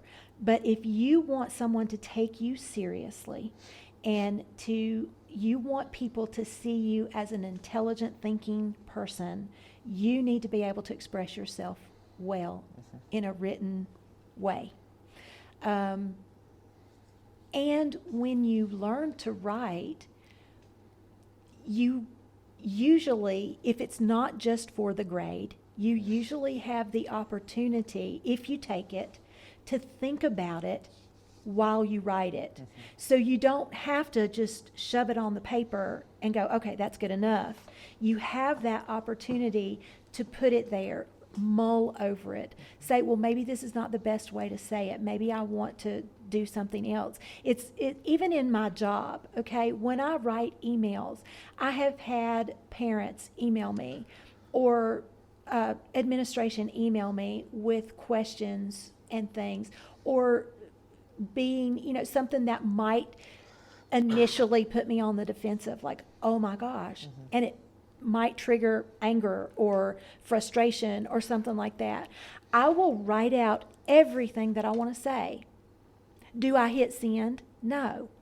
I come back and I look and I go, okay, how can I make this professional? How can I sound like I know what I'm talking about, that I have good reason for what I do or what I don't do? How can I create this in such a way that they understand where I'm coming from and can take that and then go, oh, okay, they've thought about this. They haven't just blurted something out and gone on with it. And I think that's part of it. It's not just about writing an essay. It's about how we communicate with people on a daily basis. And yes, being able to think on your feet is important, but being able to mull over it and actually think about the words that you're going to use, because words are powerful. Yep. And I think I asked you this morning, if you say something, can you unsay it? We often forget that words can be powerful and they can harm or benefit people. And you want writing, I want writing, the world should want writing that touches us in some way, that makes us feel something. And that's what good writing does. It's not just about getting a grade. It's about affecting an audience. And you may go out and never take another English class, because if you go into something other than English, you will have had everything that you need. If you take the literature class, you will have everything that you need for your bachelor's degree and onward. If you don't choose to go into an English field or something that would involve that, or you just don't want to do it as an elective. So if you think, okay, I only have to do this for this class and then I'm done, you are forgetting the fact that that is the way we communicate in your job, with, a spouse, with your family, with the world at large. You are communicating with them and you want to give your best forward in that communication. And that's what writing is. Absolutely. And I think sometimes it's hard to materialize thoughts in your head. What's really great, I mentioned Dandelion of Wine. In the first page of that book, you have these thoughts and you don't really verbalize them. But when an author is able to convey that emotion, exactly what you were feeling, it's like, boom. It's great, because you can translate more, I think, on page. It's right there. That's really powerful too. Speaking writing is powerful, and speaking is powerful too. You talked about how you still get nervous going in front of classes. Can you talk about public speaking, how you developed that, how you use it today? Oh my goodness. I took public speaking twice, actually, when I was at college. When I started, we were on a quarter system, and then I went to a semester system when I went back. And so some of my quarter classes were not enough to be grandfathered in, so I needed more hours. So I took public speaking a second time. The first time I took it, I was traditional age student, right out of high school, and I enjoyed it, but it was not anything spectacular. Okay, it was just write a speech, get up, give it. And I think I told you at the beginning of this, I have never been the kind of person who is not willing to speak to people. I'm happy to talk to people. I learned early on in life that if you're going to make friends, you have to talk to people, and you can't just sit around and wait for somebody to come to you. You have to put yourself out there. And so I don't have a problem with that. And I am a chatty Cathy. I will talk. I don't have problems coming up with things to say. So speech class was kind of like, okay, yeah, I did the speeches. I was done with it, and I went on. When I took it the second time, it was at Radford. And the professor, I say this every time I say something about this professor, I cannot remember his name, but I remember what he looked like. And he looked like that stereotypical sort of disheveled professor. He had on the typical blazer with the patches on the elbows. His hair was all in disarray. He wore little wire-rimmed glasses. And you saw him walking across campus, and he was very nondescript. I mean, knew he was, but did not stand out from a crowd. He would just pass you by, and you were fine with that. But when that man stood up in front of the class to speak, you just had to sit in awe of him. He was amazing. And one of the things that he had us do, he had a big manila envelope, and he had it filled with little strips of paper. And I mean, when I say filled, it was as full as you could get it. And these little strips were just this big. So there were probably thousands of those little strips of paper in there. And what he would do is he would stand at the front of the class, and he would say, okay, I'm going to take a strip of paper out of here, random strip of paper, and I'm going to talk for 2 minutes. When I take the piece of paper out, I'm going to hand the envelope to the first person in the row. When I start talking, you take your paper out, and you have 2 minutes to look at what's on that piece of paper, and then you have to stand up and you have to give a speech. And it went that way through the whole class. So you had the 2 minutes that whoever the person was speaking ahead of you to see what that was, because you didn't get the bag or the envelope until it was your turn to get the envelope. So there was no looking at it for 30 minutes. Everybody got that same 2 minutes. And that was probably one of the best learning experiences, because you had to think quickly. You had to decide, how can I make this flow together? And sometimes it's difficult if you got a really difficult topic, because they were all over the place. Yeah. And if you got a really difficult topic that you had no clue about, sometimes you just had to make it up and pretend like you knew what you were talking about, because you were being graded this whole time, every time you got up to do this. Yeah. And it was very, very beneficial, because you had to get over that standing up in front of people and just saying something. And it didn't matter if it was silly, if it came out wrong, whatever it was, you just had to power through. And I think that was one of the most beneficial courses that I ever took. Yeah. And so it helps me, because I can get up there, and sometimes I know what I'm going to say, but then sometimes I'm going along, and you guys have seen me do this. I'll be going along, and I totally lose everything that was in my head. And I have to go, okay, now what? If I were the kind of person that was just terrified to stand up there, I mean, I get nervous, I do, but I have enough confidence in myself to know that even if I stumble, number one, it's okay. I can make mistakes. Sometimes I don't know the answer, and I have to say, look, I'll look it up. I don't know. I'll get back to you. I'm okay with that. And I think part of that is what I learned in that class, is being able to just be okay with where I am at that moment, and I can regroup. I don't have to let something like that devastate me to the point to where I just am totally gone at that point. I can take a breath and go, okay, and own it. I've totally lost everything that was in my mind. Now I'm going to have to figure out where I was. And if I give myself a minute, and you guys, again, have probably seen that, if I give myself a minute, or if I go ahead with whatever's next, it will come back, and I can come back and say, oh, yeah, this is what I meant to say. I'm sure some classes are harder too. They are. You're in front of than others. They are. And I think if, like with your group, a lot of them I had in the 10th grade. Then I had them for 111, 112. Now I have them for the literature course. I have a certain level of comfort with you guys. So I don't feel like you're judging me and you might be sitting there just judging me all over the place. But I don't feel that anymore. That initial, oh my gosh, they're going to think I'm crazy. You already know I'm crazy. You already know that I am 100% in love with books and authors, and that I love things that nobody else likes.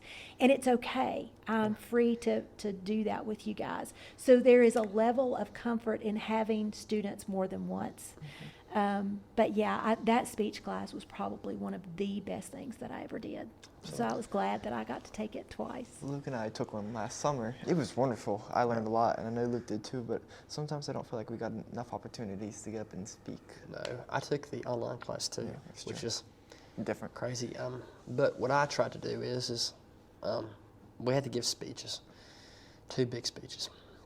We had to, was it 5 to 8 people? Yeah. Or more. It could be anybody, your family, friends. I could go to my family, but I went to the Crossroads Center up here. I said, can you give me 8 people? And they gave me professors that were teaching up there, office people, the truck driving teachers, so people I did not know. It's because I want to create as real of an experience as possible. And I'm really glad that's how it turned out, because I could have just done it with anybody I know. See, but that's smart. I picked people that were more educated than me and were teachers and stuff, so I was a little bit more nervous, but I'm glad I did it. But yeah, the class, it was a good course, but I wish I'd had a bigger experience with more people. It maybe because I took it in a 5-week in-person version, it was so condensed. And maybe that's why I feel like I could have gotten a little bit more out of it. Just because it was so quick, right? I don't really feel like I had time for the knowledge to fester. But I don't know, it was still a really good experience. Yeah, mine was a full semester, and it was a relatively large class. I mean, it was not like 10 people. It was a large class.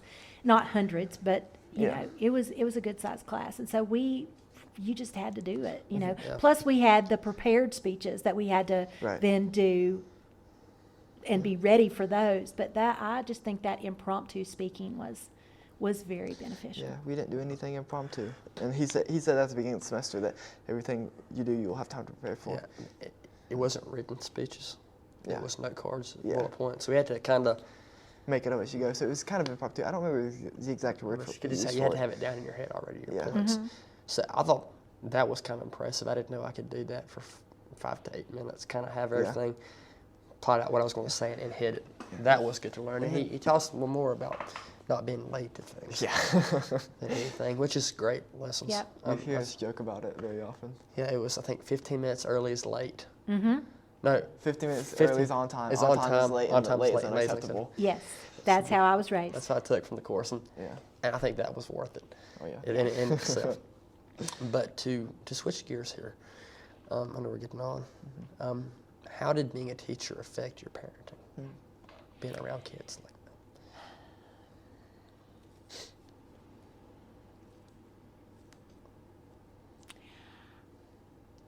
Again, I think I was a better teacher because I had those experiences and that life under my belt before I came to being a teacher. I think I had more patience. I think I was more mindful of how when I say this, it may not make sense, but how I presented myself. I tend to have a quirky kind of sense of humor, and sometimes I can sound sarcastic when I don't mean to. And I think being a parent helped me to moderate that, because I think students would have felt like I was not being genuine sometimes. And that is not at all how I am. I just have a quirky way of looking at things. So I think it helped me to be, like I said, more patient, to be more mindful of how I talk to people, how I present myself to people, how I view what other people say in response to what I say. It also helped me to learn that, you know, if you take care of something, if you have a discipline issue, or if you have something that happens that you have to talk with a student about, it helped me to learn. Being a parent, I learned this there before I became a teacher. Learning to deal with it, have whatever consequences go with it, and then move on, and not continually go back and go, oh, you really should not do that. You know, be that kind of person that you address what you need to address, but you don't hold it over somebody's head. And I don't know that I would have understood that. And I know that sounds odd, but I don't think I would have understood that to the level that I did after I had kids. I don't think I would have understood that. I don't think I would have understood the power of words. Even though I am a word person, I think understanding the power of words is also something you learn as a parent, and how that can be sometimes harmful or sometimes beneficial. Yeah. And just learning to not escalate.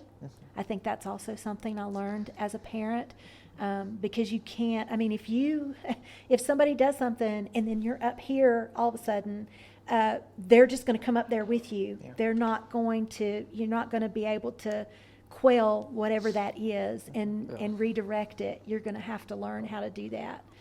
And I have seen teachers who are yellers and who are door slammers.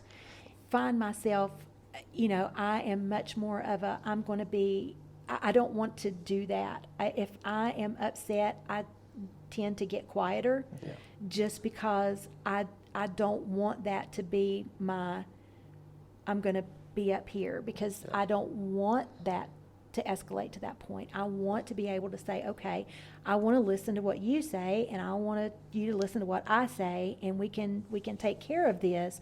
We just need to, you know, level it out, not get crazy with it. No. But we were talking about that today with interpersonal relationships, about how you can bring things to the table and talk about things and work through differences. And I thought that was a little bit, not scary, but I don't know, people don't feel like they can talk to anybody about things that's working. I don't know how you can have a relationship like that without being able to just talk. And that's a learned skill. And that, again, not to beat a dead horse, but that, again, is to go back to the internet. I think we think we're talking to people and communicating when we're really not. There is a difference. If I look at you and I say something to you, I see your reaction. I experience, you know, you may try to hide whatever that reaction is, but you can read people. You can see that happen. And we don't get that in an artificial environment like the internet or texting or whatever. And I think we forget how to have that one-on-one conversation, and then it becomes intimidating because I don't want to see their response. Maybe I know I'm just being attitudey and I don't want to see your response. I want to have my attitude, and I don't want you to respond to me in that way. I just want to be able to have it and you not be bothered by it. But life is not like that. People are going to respond to your words. Right. Absolutely. Can you touch on the importance of family and motherhood? Being a mom is the most important thing I have ever done in my whole entire life. And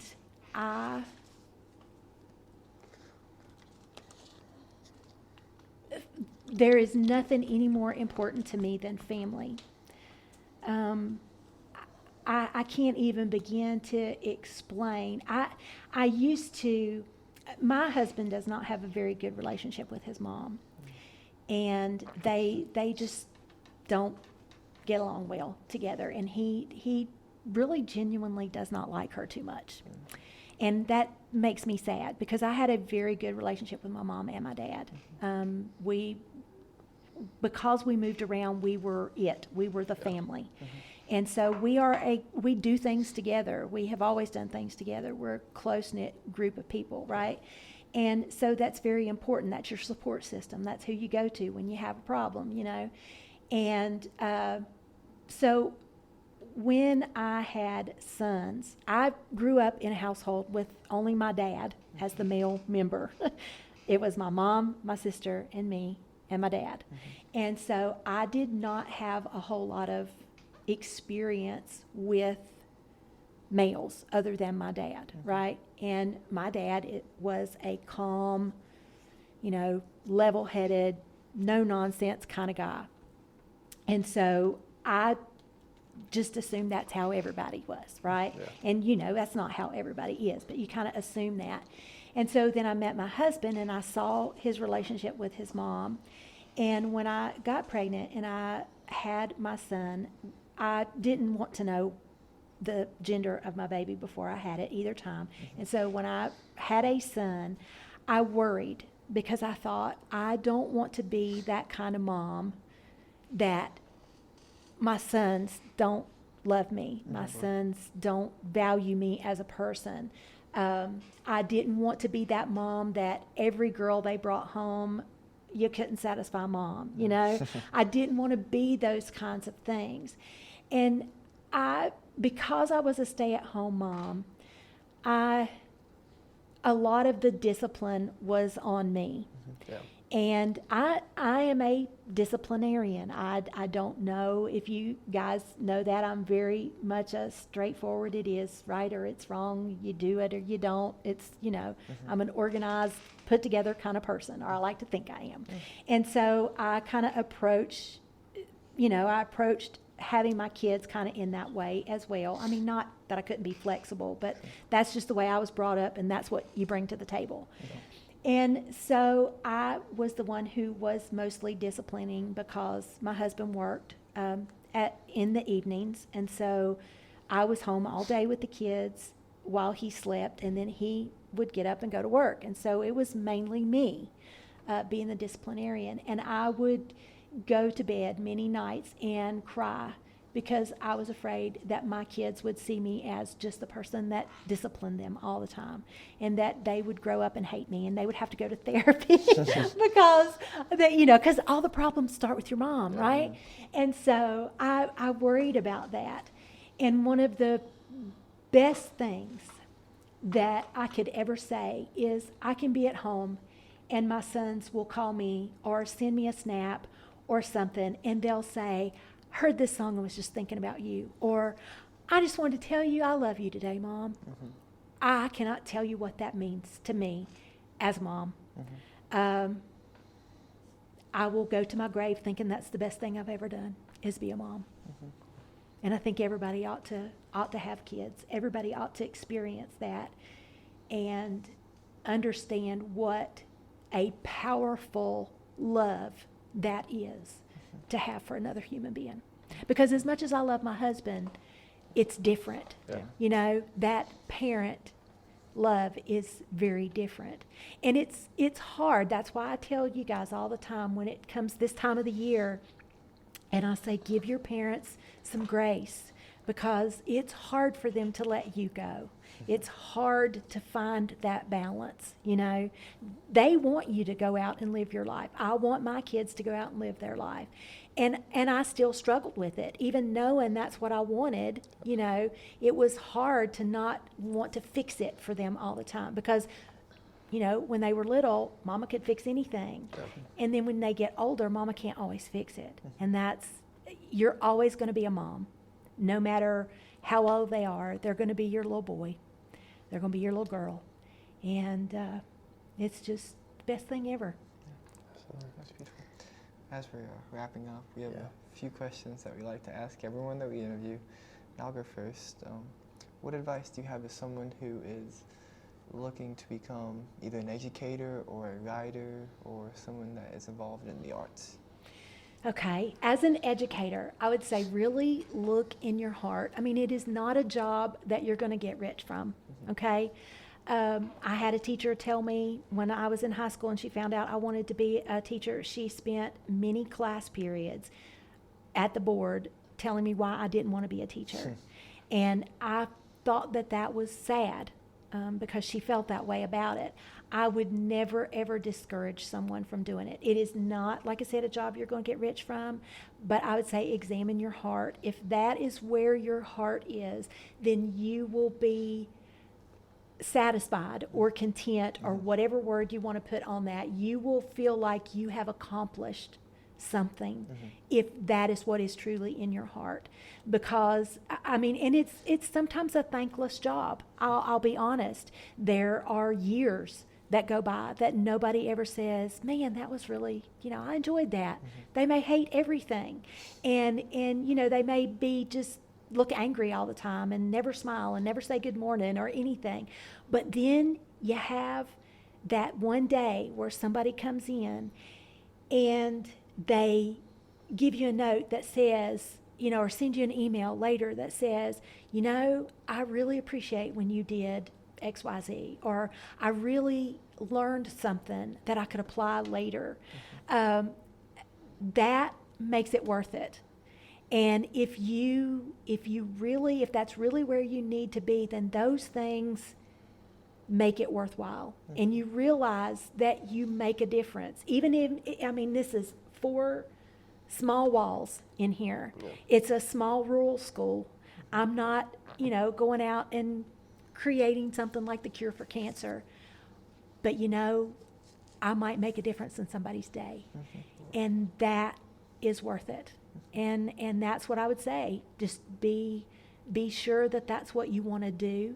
Be sure that you are willing to give when sometimes it feels like you don't get anything in return. But know and have it settled in your heart that's what you're meant to do. And I think you couldn't ask for any better career.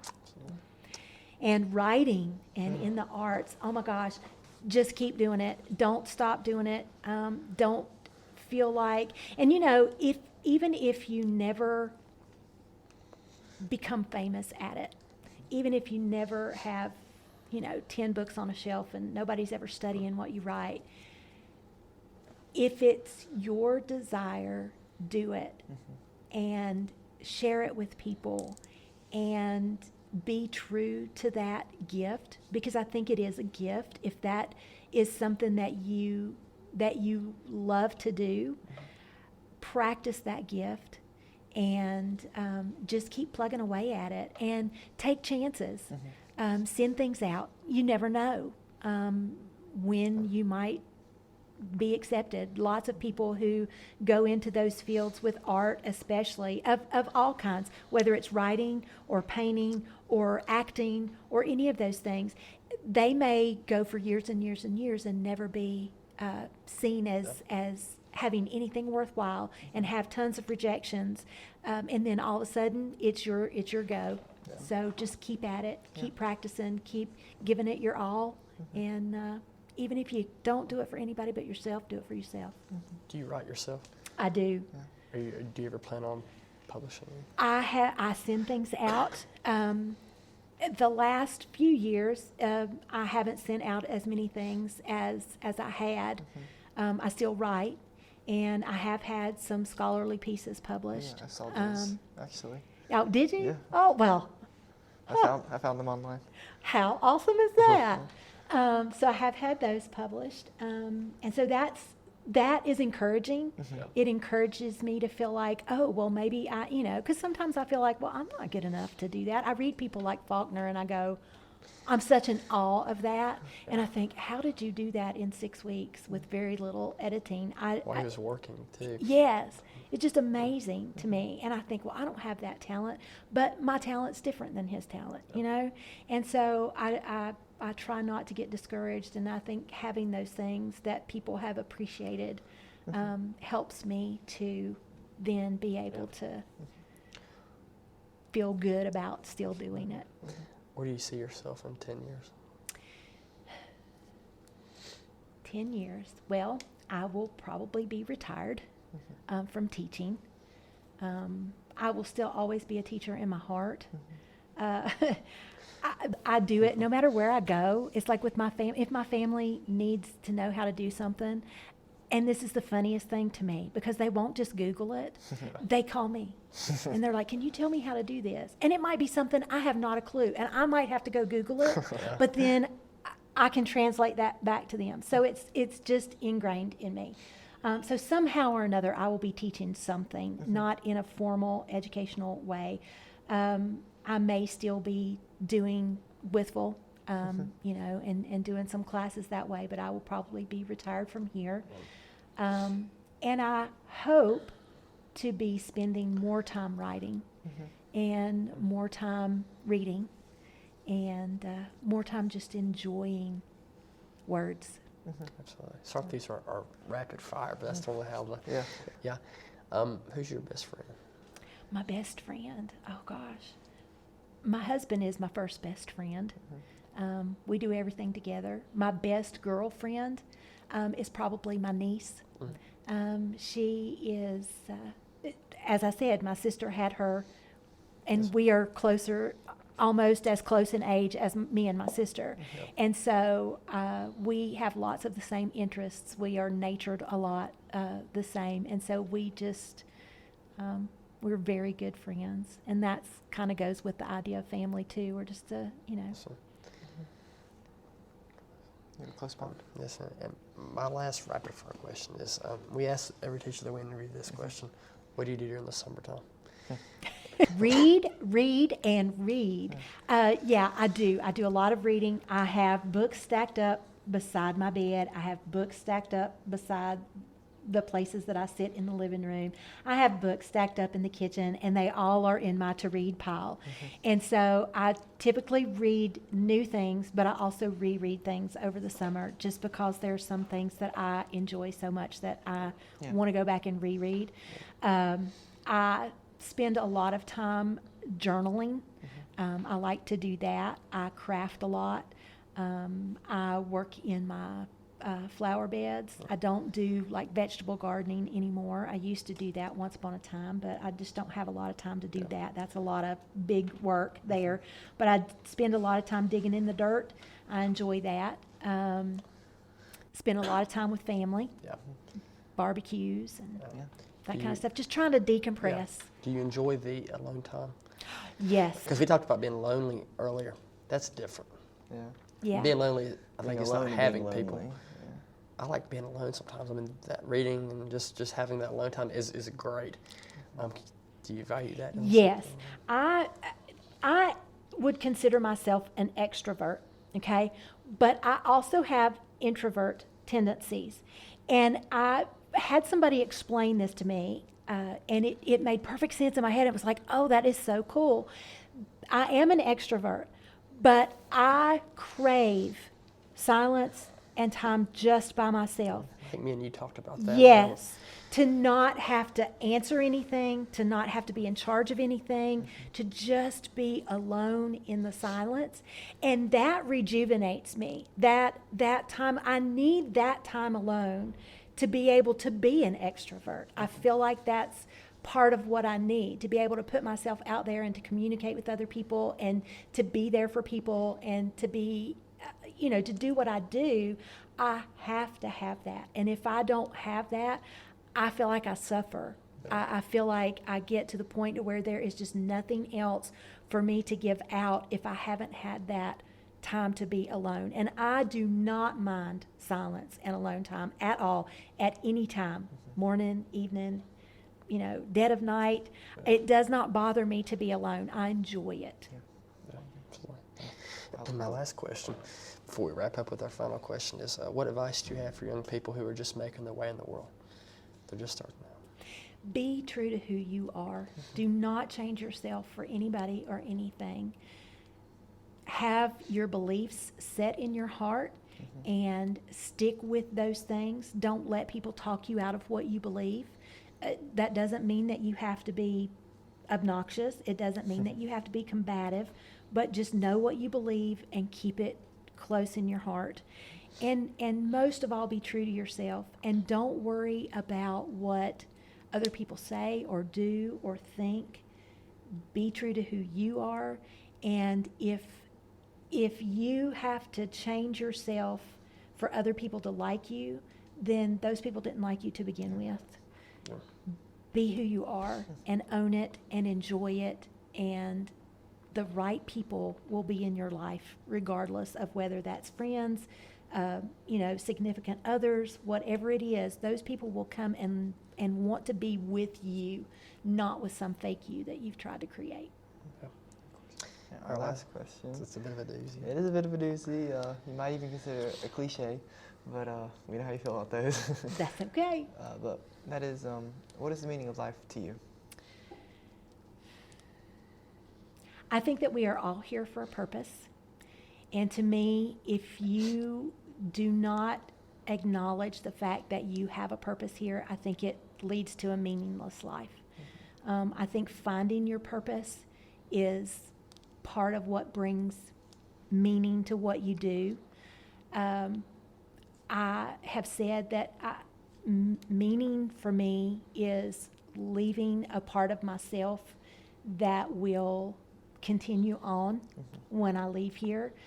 Even if it's just somebody remembering a random something that I said, that even, like, I had a girl tell me last year, she came by my room and she said, you asked me one day how I was feeling, and that you had noticed that I was not as happy as I normally was. She said it was just a passing comment. It took less than 2 seconds. She said, but you will never know what that meant to me in that moment. And so that is what I feel like the meaning of life is to find that purpose, to be true to that purpose, and to share that purpose with other people, and to leave the world a better place than you found it. Ms. Ogle, it's been an honor to speak with you today. Thank you. Well, thank you.